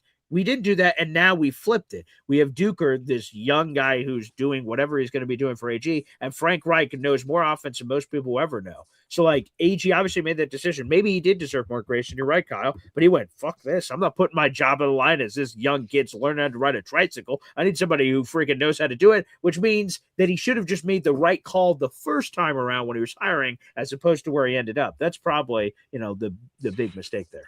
We're going to know a lot more about whether Glenn can coach or not within the first 6 games, because if the defense is remotely good, or middle of the pack, middle of the league, and it's the improvements are due to the personnel that Glenn wanted and him being a little bit more hands-on, I think the fan base will appreciate that, right? Yeah. And I think that the perception will be positive. That's basically where I reside with it. Like, have a great morning, guys. Enjoy your Sunday. Thank you. There he is, Kyle Clifton. Tip the cap to you on all of them. All right. I see that Tatiana Davis in all caps is saying Zoe is hungry. So we will go through these last callers here. Hep. Oh, Professor Hep. Hey, Hep. Hello, Professor Hep. Maybe not. Nope. He just cut you off, BG. Oh, what's he listening to? I don't know. Lou B, Super Jets fan. Whoa, what kind of room is Lou B in Lou B. Joe is hungry, so okay. Buzzed out. Oh, which good. I'm sure my fiance appreciates that. So, all right, Lou B, you get the final drop the mic on this, apparently. Oh, we got Hep now. I think he fixed it. What's up, Hep? All right. Sometimes what happens is when you click me on, your audio cuts out. Yeah. Yeah. Sorry So about that, I figured let me jump back in and everything. I wanted to say thank you. That was the reason for my call. Thank you, everyone that supported this yesterday. Kyle, Phil, everyone. Thank you. Hell yeah. I love it. Let's go. That wasn't the reason for the call. Come on, bro. We had Tatiana just straight endorse us on the life and death experiences that we had inside the vehicle of one boy Green going down the hallway and everything. Let me ask you guys something. I did see that. If you just live your life in the middle forever, did you ever live? Did you ever live? When you skirt the line of life and death, you get this rush and say, "Oh wow, that's living and that's dying," and you get to skirt that line. Wouldn't you rather live? L-I-V-E, living on the edge of the razor. You don't like to merge. You hate merge. You keep saying whoever merge. I use a signal. I use my signal. I'm a big signal guy. I give signals. He drives until he gets to the destination and doesn't get off the exit. He just thinks he's gonna get there. Yo, no, I wish. I can't go right. I wish, guys. It's really bad. I'm Snowball. I'm telling you, it is horrible. Life in he your drives hands. all the way down from Oswego to New York City. I don't know how he makes it to the grocery store without losing his license. I'm telling you guys. Wow. Okay. It's really that bad. I'm really I drive a lot. I just drove 3 hours in the night to get home. No joke. Yeah. And I do it every weekend. Yeah, I know. And well, if you ever need tips, Luby, I'm available. If you ever need tips, I'm available. Yeah, it's called Waze instead of walking Google Maps to get you to your destination. Let's just start with that. What's the first time you drove to New Jersey? Me? Boy Green? A couple of years ago for a Jets game. So 10 years ago, maybe 9 years ago. That's what Tatiana said. He missed the exit and reversed the highway. Yo, that happened to us, Lou B. Remember? So he's on the phone with the Airbnb guy, and I'm like this. I'm not trying to be rude, and I'm like, the exit. Say something. What do you mean? Don't be rude. I did. I'm like, you didn't. Exit. You're like doing this. And you're like this. You're what like kind of safety are you proclaiming? Okay, if I'm driving, am I supposed to be looking at your stupid hand signals? Like, speak. And then Lou B. looks at me. He's like, don't even say anything, man. Don't even worry. There is a video, Johnny Boy. There is a video on your phone. I'm telling you, you got to find it. Holy shit! It just goes. He goes fucking full speed, zooms the fucking exit, dude. What? Zoom. It's bad. Wait, I like all the hats on your head, Paul. Were you waiting? Thank you, Polly. He kept coming out going, Dad. My fiance, while I was gone at the draft, she bought this hat organizer thing because I have a huge hat collection, and that's cool and it looks awesome and it's easy to grab them and put them back and all this other stuff. But my kids can now access them, so when they walk by now, they wake up in the morning, they just slap a hat on, and they're just walking around with jet hats all over them. So that's terrific. So Paul, so he kept bringing me more and more. I was going to say that I was wondering, you did say you're the heaviest you've ever been right now. Yes. Right? Yep. I am a circle. Yeah. Right. And Brody just had a big health scare. Yeah. Right. Yeah. So maybe this is a sign. It's time to trim it down a bit. And I was thinking of a way to do it and make some money at the same time. Oh, okay. I'm all for it. Lay it on me. What if you sponsor a supplement company or some kind of weight thing, right? And you said, I'm going to do this, and people see me every day. Yeah. And we're going to see if this thing works. I'm going to take it from the top, and we're going to do it for the whatever they say, 2 months or 3 months. Okay, I like that.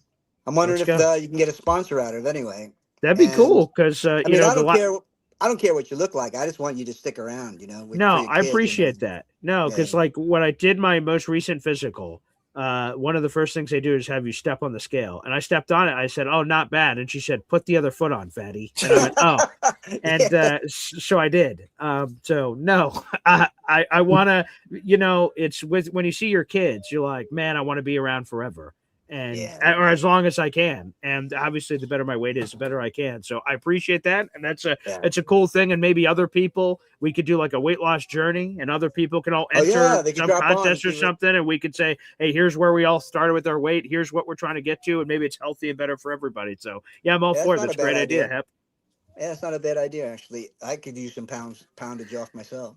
Yeah, there you go. Yeah, people think I'm pregnant. I'm carrying around a baby for God's sake. I mean, So you like, gotta you gotta walk your daughter down the aisle. That's oh, that's a 100%. I priority. got to You do the gotta- dance. I got to break it down. Get the sprinkler working and all that. So right, 100%. Yes. Yeah. So anyway, that's all I got for today, guys. It was a great show last night. It was hilarious. Like seeing you guys. And Thanks, Hap. Peace out. Appreciate Later, you. Hap. And look at that, Boileen Green. Ooh, okay, that could have some run to it. So we'll see if we could do that. So a weight loss Boy challenge Red. should be good. Lean Boy Boy Green. Red. Okay, Boy Red. Yeah, we He got the still, tailgate. he still don't want to show the picture. I've showed the picture. What do you mean? I showed the jersey in person. You're trying to like peddle this bull crap narrative that like I'm trying to hide what happened. I admit it. Luby is right. And you want to know what? That's probably not the first time Luby's been right. And you want to hear this? That's probably not the last time someone's going to say Luby is right. Luby is a god. Okay, we're mere mortals. We're the great unwashed. Look at this freaking guy. He's the freaking magician. I am just a peasant. He is the magician. Of course he was right. Look, I'm even trying to replicate it. My son's giving me 1,000 hats. It doesn't quite equal the height that this hat is. Okay, so yes, he's right. I'm wrong. I'm stupid. You're beautiful. This is just his way out of trying to fast talk it. It is. I've lost. I'm admitting it. I shouldn't have won the jersey. I blew Just it. wear green. Just wear green. I should have worn green. That's Boy, there. green. Don't Just wear complicate green. it. I agree. There you go. There you go. And So, apparently, guys- Tatiana also says the Apple Watch thing. So I have an Apple Watch. Apparently, we can all join a challenge and do something. So I'll figure out all the technology of it, and we'll all come together. So I'll keep you guys posted. Luby, go. All right. So here's this. Let's get off football for a second. Let's stay on health because it's Sunday. All right. So everyone in the chat, if you are heavy and your blood pressure is high and all that stuff, I have a friend that's very good friends with the CEO of Rite Aid. And I happened to have dinner with this gentleman, and he was telling me about Ozempic and Mounjaro and all these different weight loss drugs.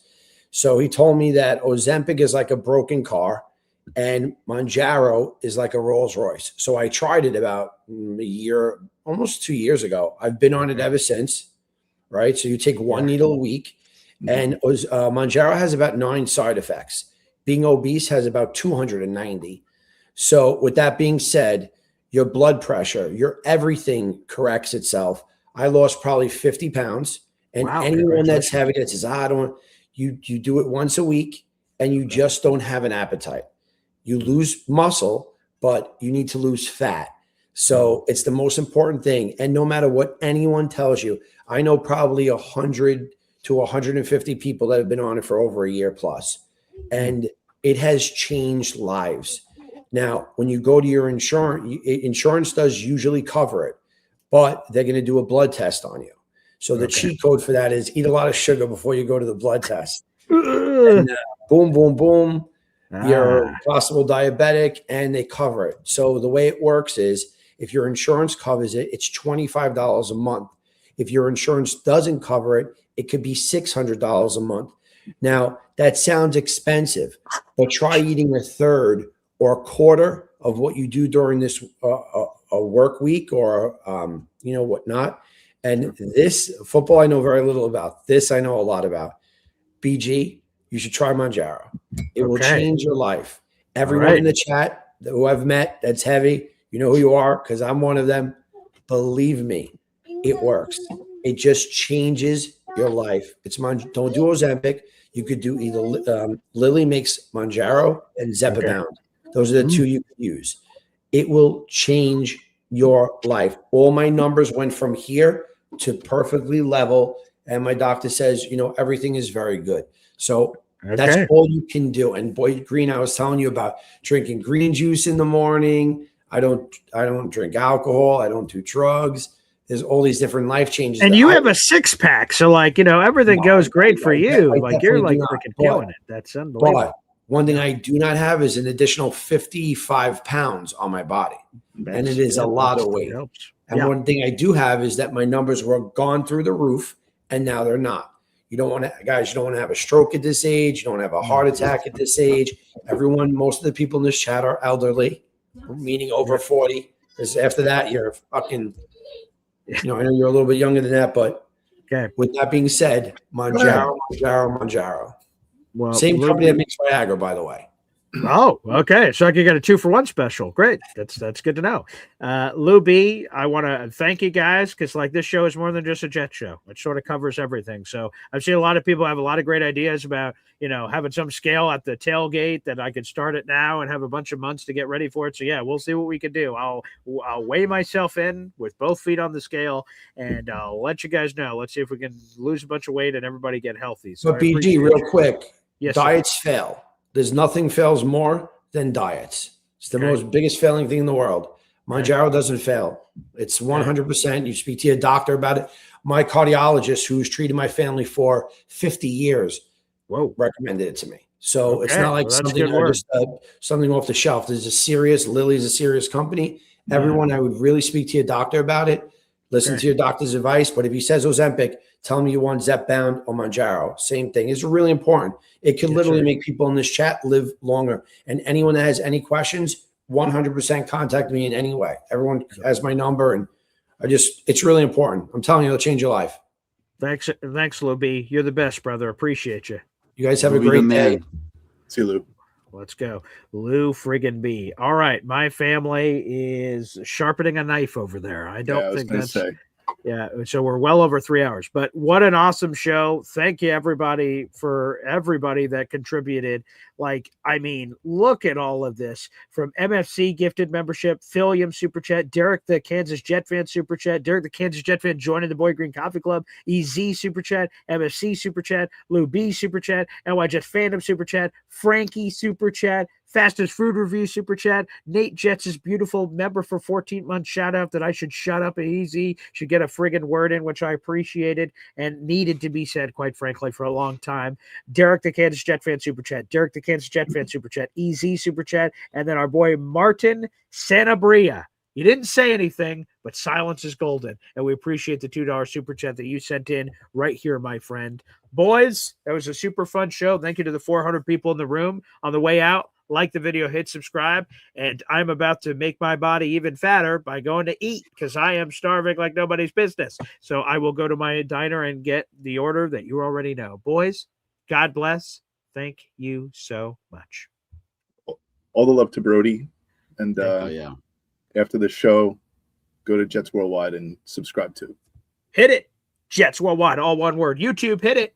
Appreciate you guys. We'll see you tomorrow morning. Again, quick note. Normal 7:30 time. Drew Beatty is over. There's no Drew Beatty for months. So back to 7:30 normal start time tomorrow. We'll see you guys.